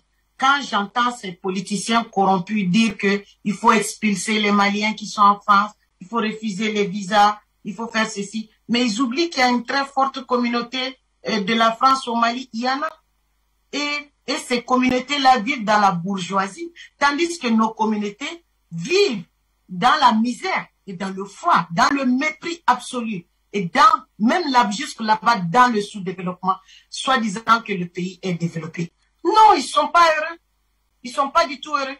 Entre la France et le Mali, qui a intérêt que les multinationales dégagent du Mali? Les multinationales de la France. Mais c'est bien la France qui n'a pas intérêt, plutôt. C'est le Mali qui a intérêt à ce que les multinationales dégagent. Donc la France ne peut plus rien faire. Et la France n'est pas encore arrivée au bout de ses surprises. Parce que tous ces accords coloniaux sont en train d'être déboulonnés. Et je profite par là pour remercier le peuple algérien, le gouvernement algérien et le président algérien à travers ma sœur Linda Larbaoui, parce que depuis que cette histoire a commencé, ces agitations de la France ont commencé, à ces hostilités, ces impolitesses de la France envers notre État, l'Algérie a aidé le Mali sur tous les plans et continue d'aider. Et même jusqu'à présent, là, il y a le docteur Yam Timba qui expliquait avec le docteur Dalvaris que la colonne de djihadistes qui avait été planifiée par la France pour venir agresser le Mali a été bombardée, fusillée par l'Algérie à partir des avions de chasse. Donc, on remercie l'Algérie pour ça. 1. 2, on remercie l'Algérie pour le soutien fraternel qui n'est pas du tout caché. 3, on remercie l'Algérie pour les vivres. Parce que depuis le début des hostilités de la France à travers la CEDEAO, l'Algérie nous remplit des cargos de vivres pour venir les donner au peuple malien. Donc aujourd'hui, le Mali a 2 grands partenaires, et l'Algérie et la Russie, et nous allons collaborer dans tous les domaines, et c'est ça qui fait mal à la France. Au-delà de la guerre, le Mali va exploiter ses ressources naturelles, le Mali va connaître la fin du terrorisme, le Mali va connaître la richesse, la prospérité, l'indépendance totale et la souveraineté. Merci. Le Mali, on aura un Mali débarrassé de la France. Merci. Et des impérialistes. On va aller au standard. Je crois qu'au standard, il y a déjà sur la toile, ça se bouscule depuis. Pratiquement, on dit notre fidélité et notre reconnaissance à tous ceux-là qui sont les internautes et sur les réseaux sociaux.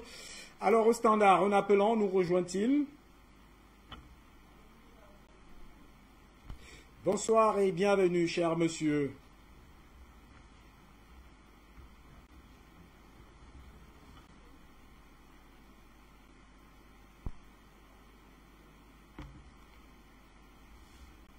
Bonsoir, monsieur, vous êtes à l'antenne, allez-y.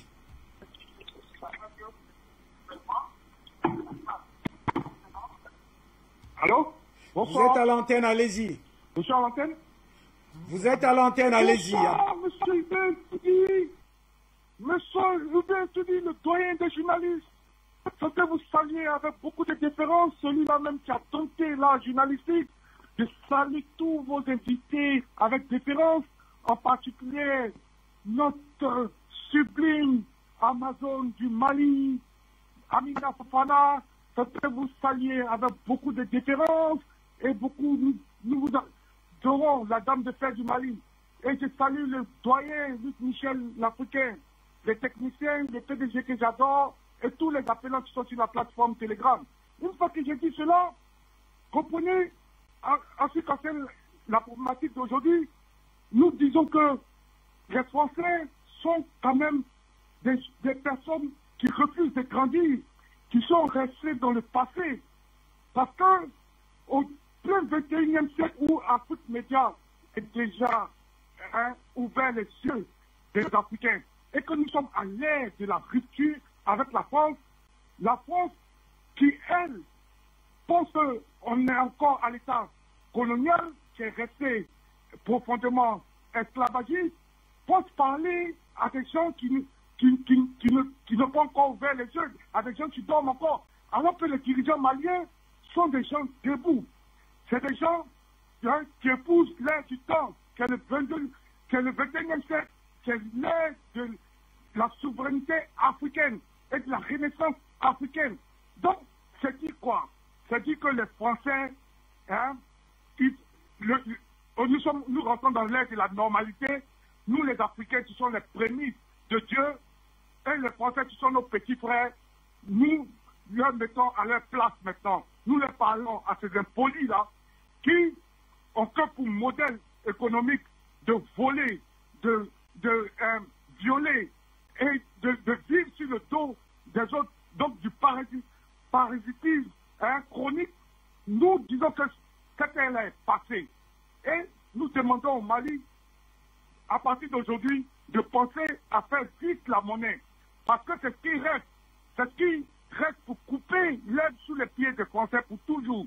Parce qu'en Côte d'Ivoire, on se rappelle que chaque terroriste qu'on attrapait était plein de yachts de billets de CFA.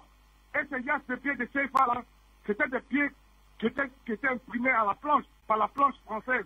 Donc, à chaque terroriste, ils avaient des millions sur eux, des millions de nouveaux billets. Donc, c'est pour dire quoi? C'est pour dire que actuellement la France a encore la voix, parce qu'elle a encore de l'argent pour corrompre les trucs comme on appelle ça, les Africains, pour combattre les Africains. Et nous disons que la position française, quand elle convoque le nombre de morts, en disant qu'il y a 52 morts qui sont morts, mais nous sommes carrément, c'est fantasmagorique.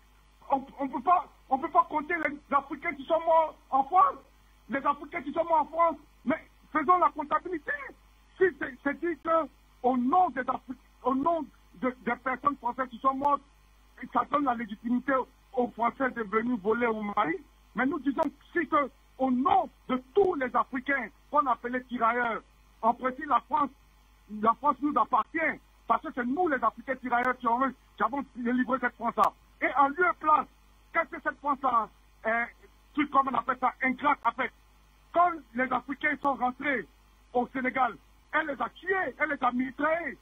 Donc cette France-là, qui veut convoquer le passé, qui veut convoquer la mémoire des morts, mais si on commence à convoquer la mémoire des morts, cette France n'a même pas opinion, elle n'a rien à dire, parce que nous les morts, même après la guerre, nos parents qui sont restés là-bas, c'est eux qui ont construit la tour Eiffel et tout. Combien de parents qui sont tombés depuis le haut de la tour Eiffel du bas?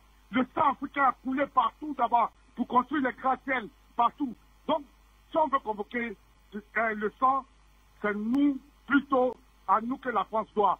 Donc, qu'elle nous arrête ces machins-là, elle ne peut pas nous la faire à l'envers. Nous ne sommes pas des canards boiteux. Les Africains sont très intelligents et l'indépendance de l'Afrique commencera au Mali. Bonne continuation, M. Abou, depuis l'entretien. Bye bye, Angleterre, merci à vous et aussi salutations aux téléspectateurs qui sont sur la plateforme Telegram.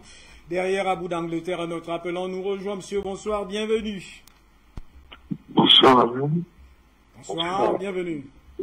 Bien. Bonsoir à tous ceux qui nous écoutent. Inioula, j'espère bien prononcer, à la dame de fer du Mali. Inioula, monsieur Assimi Goïta. J'ai le plaisir de partager une fois de plus mon don de savoir dans cette immense et grande émission. Je l'appellerai bien le réveil de l'Afrique. Bon voilà, je tâcherai d'être bref. Deux éléments. Le premier, c'est bien le changement de ton du peuple français.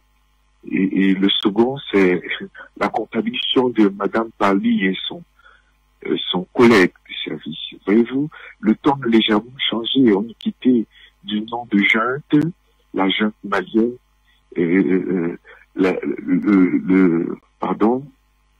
Mali entre les barreaux de fer.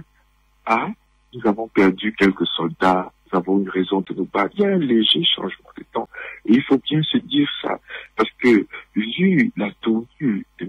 Assimi Goïta, et je pense que dans l'Élysée aujourd'hui, quand M. Macron se retrouve, il regarde chaque lingot d'or, chaque brin d'or présent dans son bureau, et qu'il se rend compte que ça, un jour, on va le lui enlever, bien, il doit être en panique.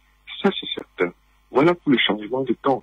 Maintenant, pour la contradiction de Madame Pali, il faut dire qu'ils ont fini par nous habituer.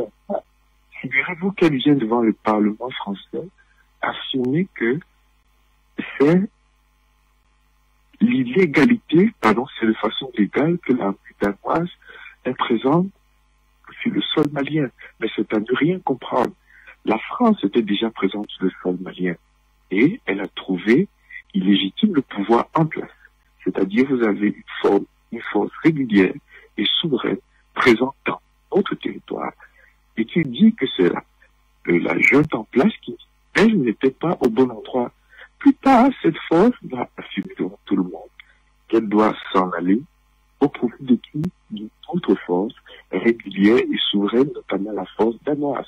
Alors, Madame Pali, je vous pose la question. Où se trouve la contradiction? Si c'est sur le gouvernement d'Assimi Goïta que vous avez appelé junte, qu'il y avait illégalité, pourquoi illégitimité d'ailleurs? Pourquoi ce serait sur un autre gouvernement, ce serait sur une autre force souveraine du même type que la vôtre, qu'il n'y aurait pas illégalité? La question qu'il faut donc se poser, c'est qui est en situation d'illégalité ou pas? Et je pense que jusqu'à l'heure actuelle, c'est la France et ses multiples débats. Voilà ce que j'avais à partager. Merci de m'avoir écouté. Afrique Média, le monde est chez nous. D'ailleurs au standard, notre appelant pratiquement nous rejoint. Monsieur, bonsoir et bienvenue. Ok, bonsoir. C'est Zafir depuis l'Allemagne. Je salue monsieur le journaliste Hubert. Merci à vous. Je salue vos invités et tous ceux qui sont sur le plateau et les grandes dames qui sont de l'autre côté de la télévision. Moi, je voudrais dire deux choses. Parce que c'est ça quelque chose, depuis longtemps que je voudrais pas, et je dis, entre le civil et le militaire, c'est là on voit que il y a chose, comment dire, comme on le dit en Côte d'Ivoire, le woody. Parce que le militaire, lui, n'a pas le temps de trop discuter. Vous le nervez, il dit ce qu'il pense et puis il avance. Or que le politique, lui, va faire des détours. Et dans ces détours, on va pas finir à lui faire du mal. Je vais dire quoi? Entre Centrafrique et puis sur le Mali aujourd'hui, voilà. Parce que, comment dirais-je, on a fait partie l'ambassadeur français chez lui. Tandis qu'à Centrafrique, on est en train de traîner, on est en train de faire de la merde là-bas. Et les Français, comment dire, leur ambassadeur, il est toujours là, en train de faire de n'importe quoi. C'est lui qui donne des informations, c'est lui qui fait tout ce qui, aujourd'hui, qu'on attend aujourd'hui en train d'armer des rebelles là-bas, en train de faire la merde dans certains villes. Mais attendez là, qu'est-ce qu'on attend? Qu'est-ce que le président centrafricain, qu'est-ce qu'il attend pour faire partie de ces gars-là, pour voir clair dans les choses sur son territoire? Parce que le politicien, toujours, on a tendance, surtout nous les Africains, on a toujours discuté pour discuter. Parce que la vérité est là, tu dis à ton prochain, il ne va pas t'avaler. Si ce sont les Européens, ils nous disent la vérité. Pourquoi nous on a peur de leur dire la vérité? Alors c'est ça aujourd'hui, je vois le colonel aujourd'hui, il a dit la vérité aux Français. Ça les brûle. Ils ne peuvent même pas dormir dans leur maison. On voit aujourd'hui tous ceux qui se disaient, comment dirais quand ils seront au pouvoir, ils vont faire telle chose avec l'Afrique aujourd'hui. On voit leur dos. C'est ça, le président Gbagbo dit que le nageur, lui, pense qu'il nage, il pense qu'il est au fond de l'eau, mais on voit son dos. On voit le dos aujourd'hui des Français. Tous les politiciens français, là. Regardez comme ils sont sortis de leur orbite aujourd'hui pour nous montrer que eux, là, ils sont comme ça. Qu'il n'y a pas celui qui va venir de gauche à droite ou du milieu et qui va faire la politique autrement. Ça sera la même politique pour nous serrer la gorge pour ne pas qu'on avance. Alors aujourd'hui, on a vu, et tous ceux qui sont là aujourd'hui, les présidents qui ne sont pas encore, qui n'ont pas encore, qui ont les écailles sur les yeux là, ils n'ont pas bien ouvert les yeux pour voir. Attends, parce que ça ne va pas s'arrêter là. Parce que déjà, on a déjà mis 3 KO. Donc ceux qui sont là aujourd'hui, ils parlent des Draman en Côte d'Ivoire, des choses de Sénégalais et des choses de Togolais et du Béninois. Parce que voici des 2 jeunes, et le Togolais et puis le Béninois là. Tandis que les gens sont en train de lutter. Ce sont les 2 jeunes là qui devaient donner conseil à leur, à leur grand frère ou à leur papa. Mais ce sont eux qui s'allient derrière ces papas là pour faire du mal à leur prochain. Mais attendez là, on est où là? Parce qu'on ne va pas vous laisser piétiner encore la dignité des Africains. Ceux qui veulent aujourd'hui, parce qu'on a trop vécu, comment dirais-je, la merde de ces Français là. Il faut que ça s'arrête. Pour finir, je vais m'adresser à mes frères ivoiriens, qui sont 10 ans journalistes qui sont en Côte d'Ivoire là.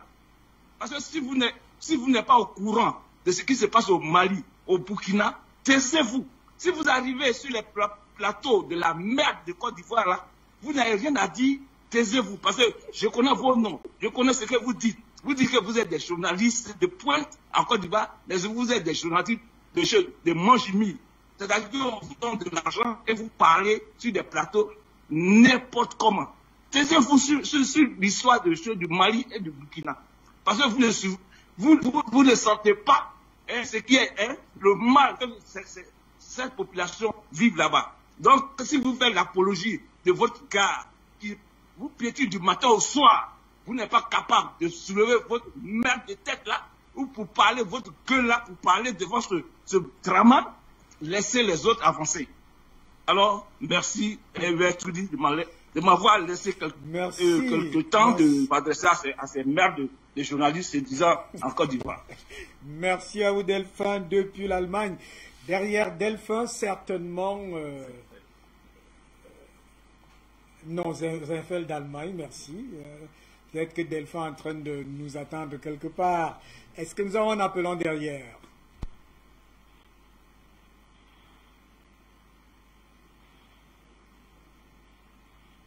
Bonsoir et bienvenue. Allô? Oui, je suis là. Oui. Vous êtes à l'antenne, allez-y. Léonce. Oui, bonsoir, monsieur Hubert et Tony. C'est encore un plaisir de vous avoir. Je ne pouvais pas manquer cette occasion de vous appeler avec l'expulsion de l'ambassadeur français du Mali. Mais d'abord, mes salutations à tous vos intervenants sur le plateau, particulièrement à Madame Linda Amari, et puis et à notre Amazone Amina Fofana, que j'aime vraiment beaucoup, que nous aimons tous vraiment beaucoup. Il nous manque là Monsieur Bandakani. Merci au Monsieur Aléchard également sur le plateau. En tout cas, à tous les intervenants et aux panélistes. Alors, qu'est-ce qu'on peut dire avec tout ce qui se passe? On sait, nous tous, maintenant que cette France-là qui est profondément napoléonienne n'a pas l'intention de lâcher la grappe. Elle ne le fera pas. Donc, on est bien content que les Africains soient enfin, comment dirais-je, alertes par rapport à ce qui se passe. Alors moi, même si je n'aime pas le terme, je suis écrivain, j'avais un petit poème à vous lire là, vite fait, c'est un peu ma contribution. Alors, l'écrivain gabonais que je suis vous envoie ceci. Je suis là et je pense. Je suis là et je me demande. Nzambi, à quand la maliénisation des consciences du peuple gabonais? À quand la maliénisation des consciences du peuple africain? Pourquoi ne suis-je pas né malien? Nzambi, c'est tellement bon d'être malien. Malien, malienne, illumine de nouveau notre monde. Relève de nouveau notre monde. Que tous les dignes, braves et valeureux ancêtres du continent migrent et siègent au Mali. Que cet dernier puissant et protecteur règne sur toutes les terres du Mali. Et que l'illustre et grand esprit de Soundiata Keïta vibre en chacun de tous les cœurs des enfants du très grand Mali.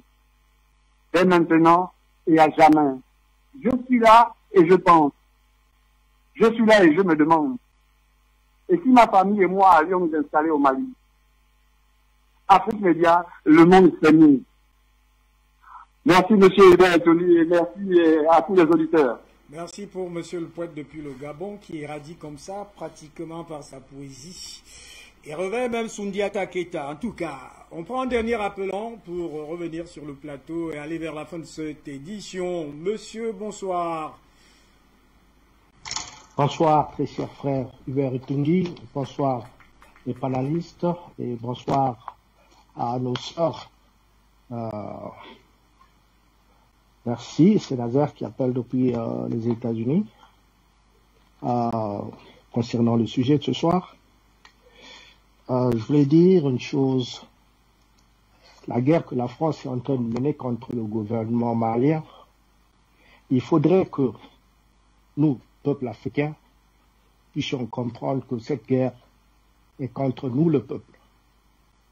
Alors, nous avons été colonisés par les Français, peut-être qu'ils oublient ça, l'esclavage et toutes sortes de punitions que nous avons subies et continuons à subir.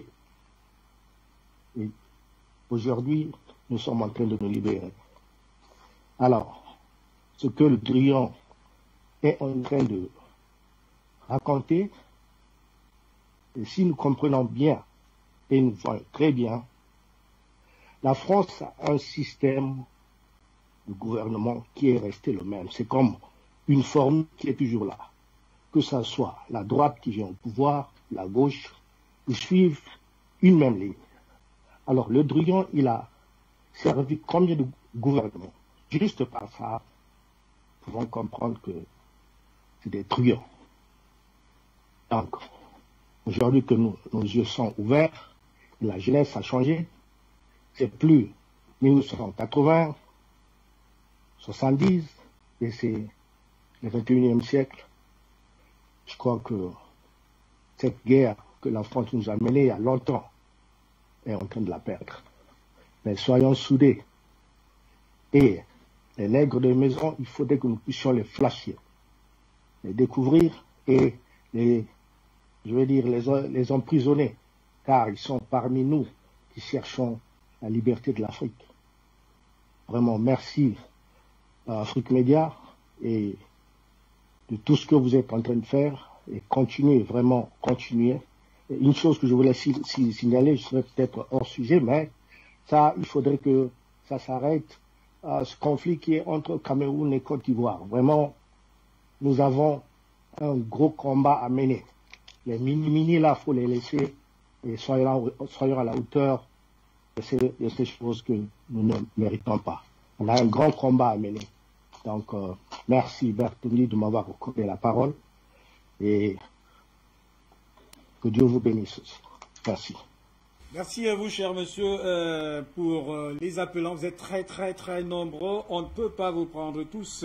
D'ailleurs, sur la toile, ça explose justement avec comme générique des messages Mali va de l'avant, que l'Afrique se libère, que l'Afrique parle dignement au monde, que l'Afrique exploite elle-même ses richesses, ses ressources et soit une force parmi les habitants du monde, que les Africains, les endocolons, vous, voilà, le dernier téléspectateur a fait état, que les endocolons sachent que la récréation est terminée. Alors, Luc Michel, quel peut être le demain, donc, des relations, des nouvelles relations, 72 heures, c'est parti, et le Mali n'entend pas revenir. Que pensez-vous? C'est vrai, il y a eu des réactions des pays de l'Union européenne. Est-ce que ce sont ces pays-là qui vont revenir avec l'ambassadeur expulsé? Nous, on veut savoir quelles peuvent être maintenant, quelles peuvent être les manœuvres actuellement de la France. Est-ce que Luc Michel est encore avec nous?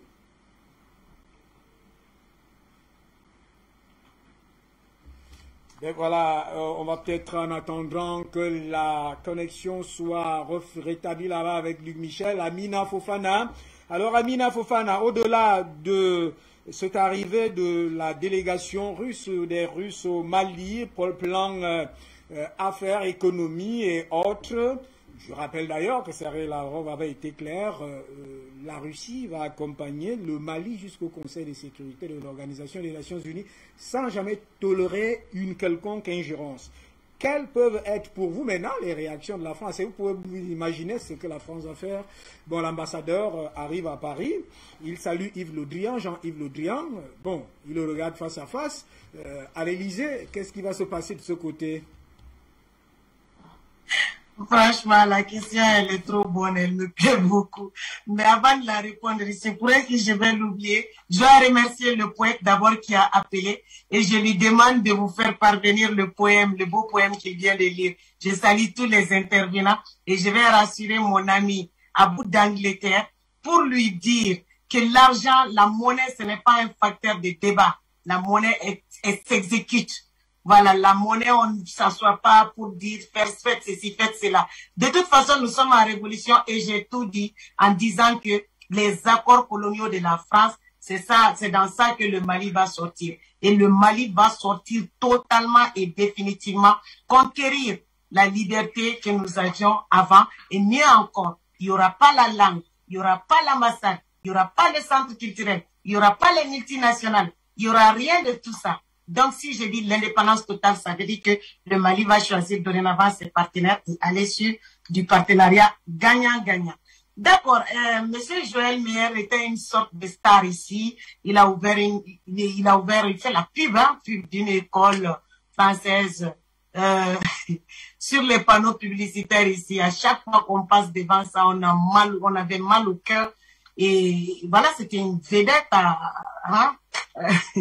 c'était une vedette à part entière. Donc, vraiment, nous sommes ravis qu'il soit rentré. Et Jean-Yves Le Drian n'a que ses yeux pour pleurer parce que c'est l'ultimatum, c'est un ultimatum que le Mali a lancé. Le jour où vous allez apprendre à nous respecter, votre ambassadeur pourra revenir, que ce soit celui-là ou pas. Donc, cela dépend d'eux. Donc, l'effort est dans leur camp. L'effort à fournir, c'est dans leur camp. Et comme je vous l'ai dit, nous voyons leur posture et ils ne sont pas prêts de changer. Donc, ça nous arrange. Ça veut dire que la coopération entre le Mali et la France, la coopération diplomatique est rompue. Parce que ça ne sert à rien de garder un ennemi sur son sol. Et d'ailleurs, pour prouver que Macron est un président et Le Drian est un président, Macron, il a dit il y a 4 jours qu'il va faire le retrait de Barkhane, qu'il va commencer le retrait de Barkhane cette année pour le finir en 2000, pour que le retrait soit effectif et total en 2023. Et en parallèle, nous avons Jean-Yves Le Drian qui vient dire non, nous avons convoqué nos partenaires européens pour voir comment on va se redéployer au Mali. Donc, en fait, je vois qu'il y a un dysfonctionnement, ça dit que c'est 2 présidents d'une même république. Et celui qui l'emporte certainement, c'est Jean-Yves Le Drian. Donc, ce que Macron dit, et ce que Jean-Yves... Mais d'ailleurs, c'est arrivé à Florence Parly, qui est sorti... Non, même à Jean-Yves Le Drian, lorsqu'il disait il faut un New Deal, il faut un New Deal, mais en même temps, Macron était dans une autre posture. Voilà. Donc, nous, ce que nous savons, c'est que ce mois de février, leurs militaires vont partir, sinon c'est le peuple qui va s'en charger. Leurs militaires, leurs bases militaires criminelles qui sont ici, leurs multinationales criminelles qui sont ici. Et tant mieux si les Maliens rentrent au Mali et qu'on construise. Et d'ailleurs, l'avenir du Mali va briller pour les Maliens et pour les Africains. Ce n'est plus l'arrogance française, à l'arrogance française d'aller se mettre dans leur assemblée ou dans leur Sénat pour dire que notre avenir, c'est au Sahel. Si jamais, il ne faut pas partir du Sahel, si jamais nous partons du Sahel, nous n'aurons plus d'avenir. S'il vous plaît, Madame Florence Parly, restez au Sahel. Non, mais ça ne va pas. Quelque chose ne va pas vraiment chez les Jupitériens. Ça ne va vraiment pas. Et leur réveil là, leur réveil fut très, très, très brutal et ils n'ont rien vu encore. C'est ce que je vous dis. Notre digne président patriote Assimi Goïta va de bonne en bonne surprise. Chaque jour qui passe là, nos sourires s'élargissent davantage, ils sèchent nos larmes. Donc, c'est pour ça que ces gens-là, ils sont devenus malades, ils sont devenus fous. Devant ça, ils sont calmes. Et d'ailleurs, c'est un grand intellectuel. Il a fait le Britannique militaire du Mali ici. Et son nom figure dans le tableau d'honneur. Il était major de promo. On n'est pas en face de n'importe qui, on est en face de quelqu'un qui réfléchit. Et la réflexion, l'intelligence combinée au patriotisme, vraiment, c'est le cocktail que ça donne. Vivement que les militaires des autres pays continuent de s'inspirer du cas Assimi Goïta. Et j'ai entendu un autre qui parlait, un appelant qui a dit que le président de la Centrafrique doit chasser l'ambassadeur de France. Oui, moi je pense que le président de la Centrafrique, comme le président du Mali et comme le président du Burkina, c'est un peu prématuré, il faut sortir totalement des accords coloniaux. Parce que les ambassadeurs de France ici, là, ce sont des espions de la DGSE française qui planifient les coups d'État, qui planifient les assassinats de nos présidents, qui planifient tous les malheurs de l'Afrique. Ce sont des espions qui sont là et comme M. Yamtima, le docteur Yamtima l'a dit tout de suite, ça c'est le gouverneur, c'est-à-dire qu'en général, ce sont eux qui sont au-dessus du président, ce sont eux qui donnent les ordres. La preuve, c'est même Joël Meyer. Quand le dit président patriote Assimi Goïta avait décidé de nommer le dit premier ministre Choguel Maïga. Mais ce Joël Meyer est venu dans son bureau, dans le bureau de Assimi, pour lui dire que Choguel ne sera pas nommé. Quand il a fini, le dit président patriote a observé un calme.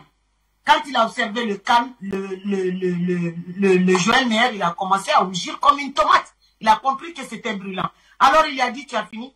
Le Joël Meyer dit, oui, j'ai fini. Il commençait déjà à trembler. Il lui a dit, bon, je vais m'habiller, demain je vais faire mon investiture et après, je nomme Choguel Maïga comme premier ministre. Et il l'a chassé de son bureau. Ce fut leur dernier entretien. Donc ces gens-là sont nés avec...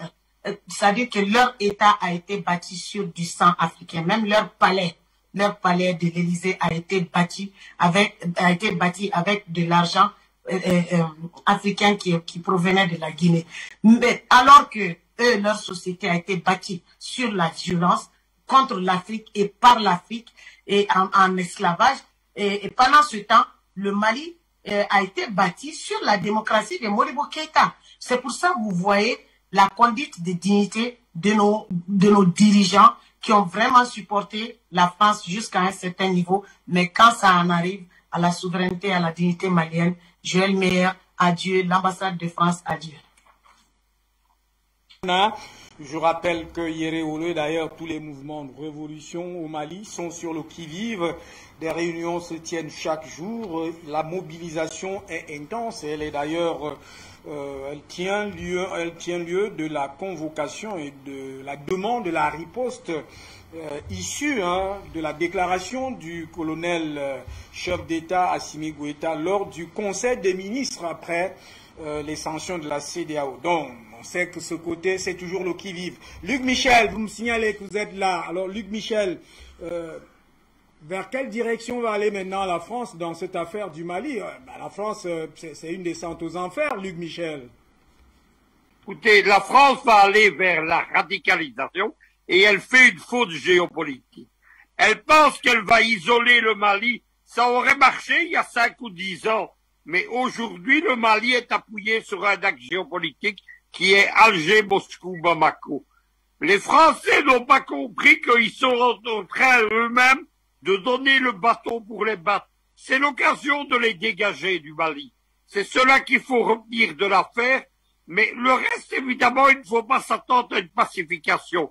Paris s'imagine qu'il va isoler le Mali et qu'il va avoir le soutien des Américains et des pays de l'OTAN. C'est déjà, on se rappellera que fin 2017, c'est sur une autre faute géopolitique que les Russes étaient arrivés en Centrafrique. À l'époque, le président Touadéra avait demandé des armes à Macron et Macron s'était moqué de lui. Il a dit allez les demander à Moscou, ce qu'immédiatement Touadéra avait fait, puisqu'il a un entourage de gens qui ont la double nationalité belge et justement moscovite. Moi, je les connais très bien. Immédiatement, les Russes ont déclaré qu'ils livraient des armes. Les Français se sont moqués une deuxième fois de Touadéra au Conseil de sécurité. Ils ont dit, vous ne saurez pas vous servir des armes russes parce qu'elles ne sont pas semblables aux armes de l'OTAN que vous avez l'habitude de recevoir. Et les Russes ont dit, ça ne tant qu'à faire, nous allons envoyer les conseillers pour vous apprendre à utiliser nos armes. C'est comme ça que les premiers conseillers russes sont arrivés en janvier 2018 en Centrafrique. C'est une autre faute géopolitique qui est commise contre le Mali aujourd'hui. Le Mali doit s'en emparer, évidemment. Il doit continuer comme il l'a fait avec le Danemark, avec les Suédois et avec les Allemands dans l'espace aérien. Il faut rompre les relations militaires et diplomatiques avec les Occidentaux. Et les Français, évidemment, feront tout pour appuyer cette démarche, tellement ils sont arrogants et irresponsables. Merci pour votre disponibilité. Linda Larbaoui, on peut dire que le Mali et l'Algérie se trouvent maintenant dans une position qui est la même, c'est-à-dire en termes de rapport diplomatique avec la France. L'Algérie avait rappelé dans cette affaire des mépris, justement, des fondements de l'État algérien, son ambassadeur. Cette fois-ci, c'est toujours sur la base de ces mépris, des injures, hein, d'ailleurs, le maître Abdoulaye Diop l'a signifié. Alors, est-ce que, à un moment donné, Jean-Yves Le Drian a parlé d'apaisement pour l'Algérie, ça n'a pas marché. Pour le cas, par exemple, pour le cas du Mali, quelles sont les figures que nous pourrions avoir en face au cours des semaines qui arrivent?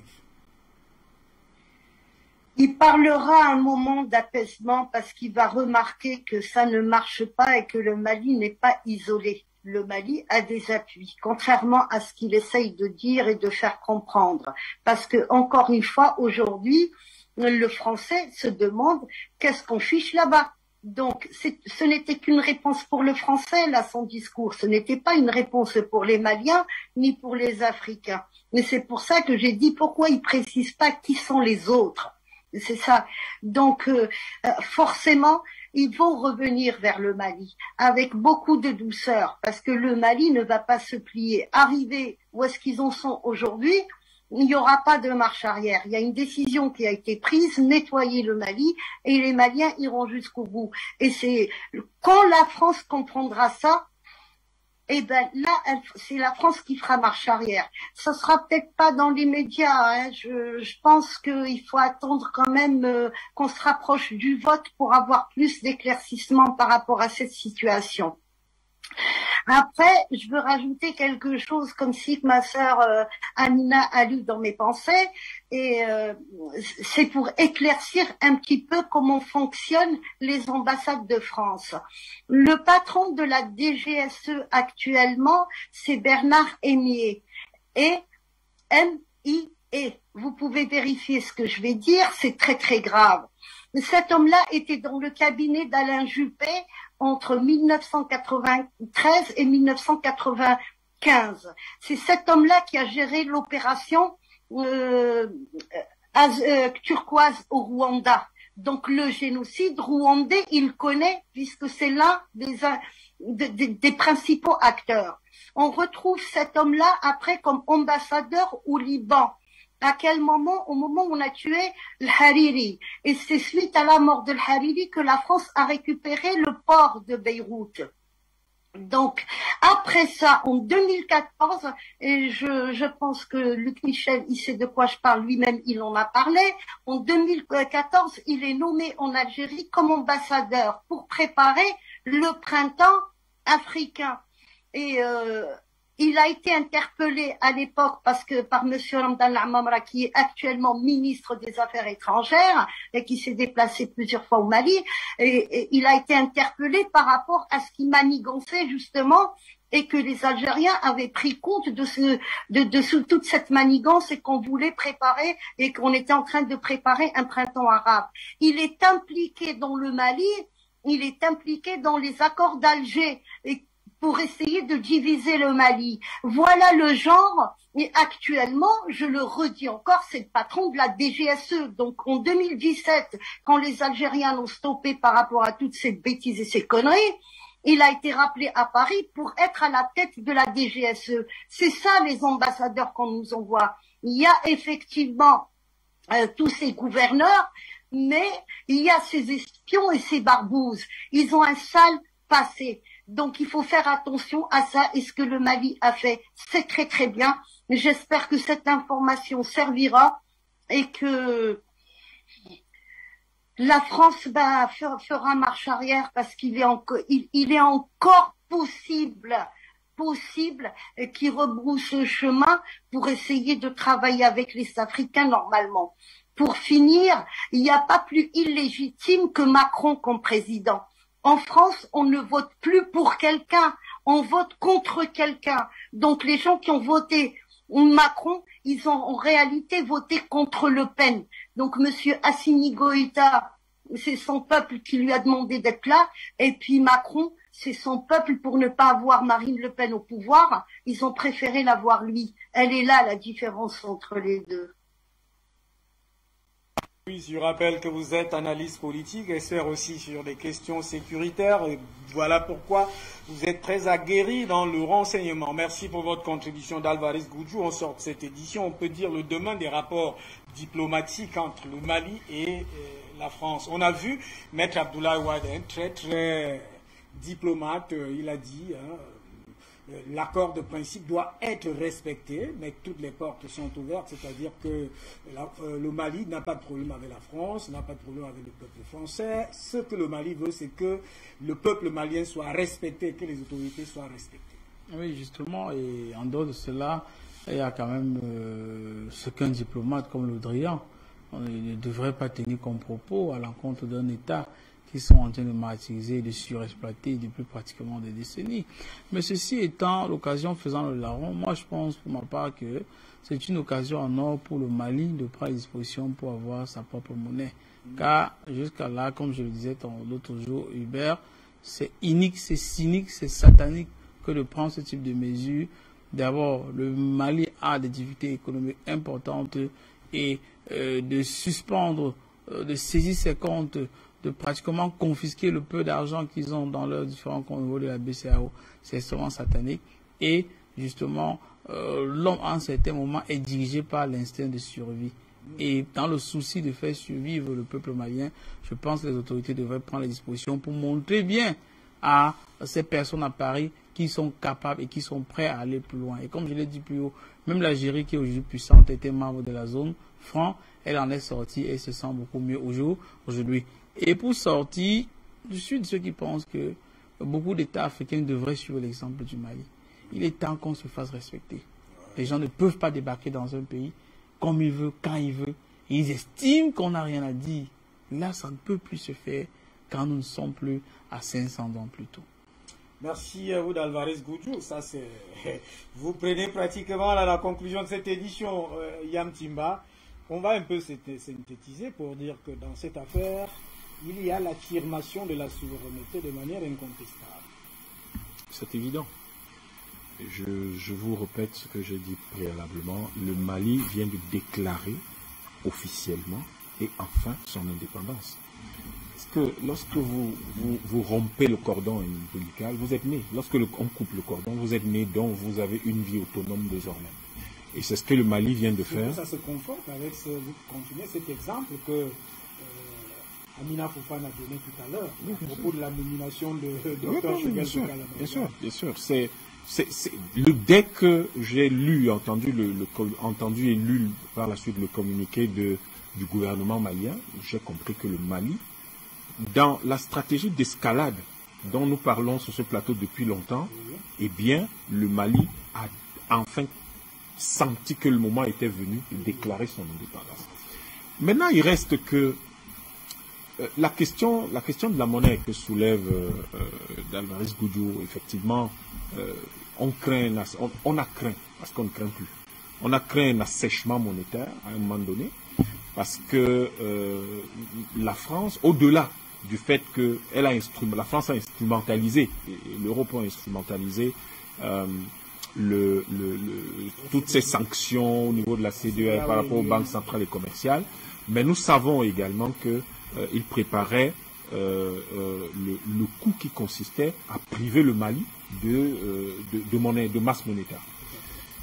Sauf que je crois, et je suis presque certain, le Mali a déjà certainement réglé le problème de la création de sa monnaie. Ce pays est fantastique. Hein. Ce pays vient de créer une compagnie aérienne en moins d'un mois. Je ne sais pas si vous l'avez remarqué. Hein. Ce pays vient de créer... Qu'est-ce que je parle d'un mois? En moins de 2 semaines. Puisque l'extension de la CEDEAO, ça fait moins d'un mois. Ce pays vient de créer une compagnie aérienne en moins d'un mois. Pratiquement 2 semaines. Ils ont créé une compagnie aérienne. C'est ça, les prouesses dont les Africains sont capables. Et si nous nous fondons sur un tel capital symbolique, ça nous donne une idée de ce que les Africains sont capables de faire lorsqu'ils s'asseyent, décident d'aller de l'avant et de se battre uniquement pour les intérêts de leur peuple. Voilà ce que les Africains sont capables de faire. C'est la compagnie aérienne la plus rapidement créée dans l'histoire de l'humanité. Il n'y en a pas une autre, en moins de 2 semaines.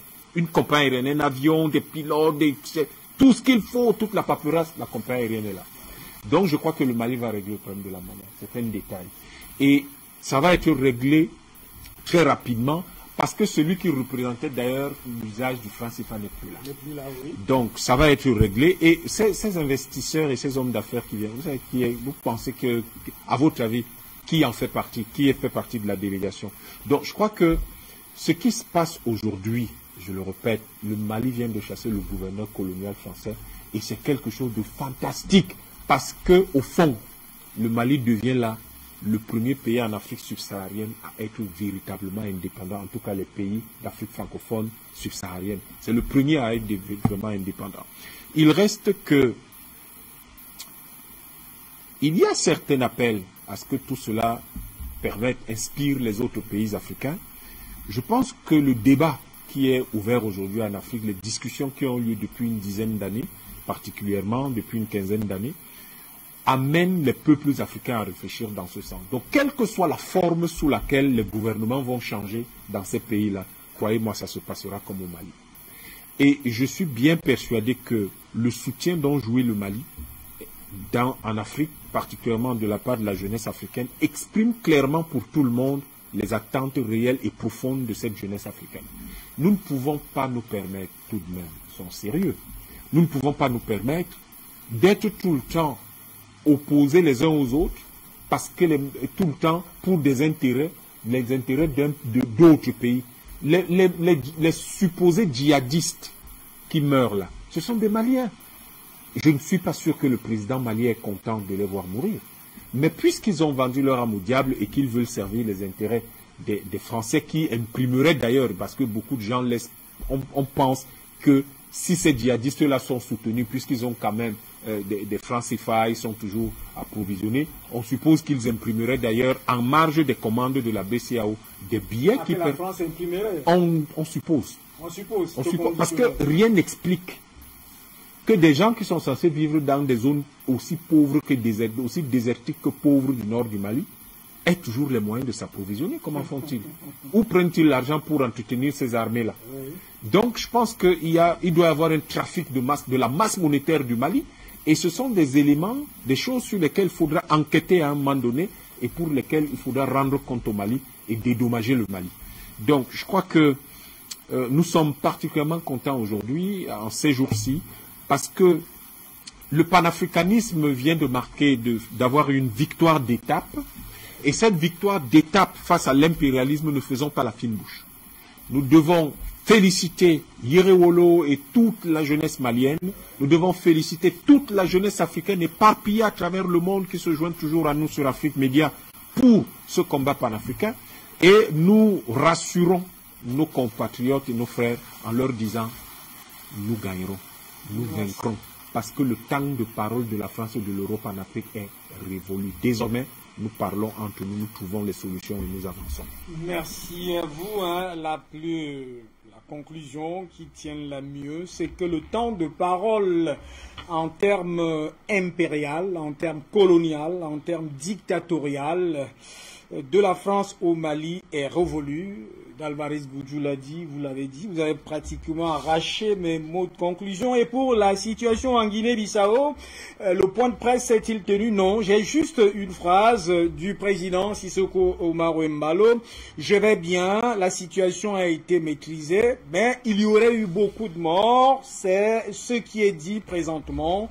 Et tout porte à croire que donc c'est le communiqué de la CEDEAO qui a donc pratiquement calmé les militaires qui voulaient en découdre avec le président Umaru Sissoko Embalo. Voilà ce qu'on peut dire de la Guinée-Bissau pour l'instant, c'est que le président a fait une déclaration qu'il va bien, qu'il est en sécurité, mais qu'il y a eu beaucoup de morts et que la situation est maîtrisée. Et pour le Mali, c'est compris, les carottes pour M. Joël Bauer ont été cuites, ça s'est préparé depuis, ça fait 6 mois que le discours élyséen, le discours du Quai d'Orsay était un discours insolent, arrogant, méprisant et à la limite même insultant, d'une superbe qui ne peut être que celle de la France, parce qu'il y a un écrivain qui est passé par là en commettant orgueilleux comme la France en Afrique. Alors, au Mali, c'est terminé, cet orgueil.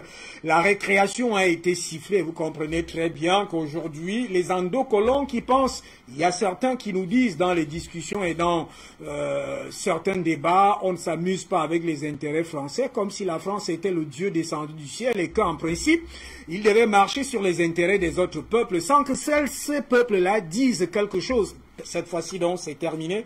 Pour le Mali réclame et revendique désormais le respect de sa souveraineté, de son autorité, de ses peuples et de ce qu'il constitue.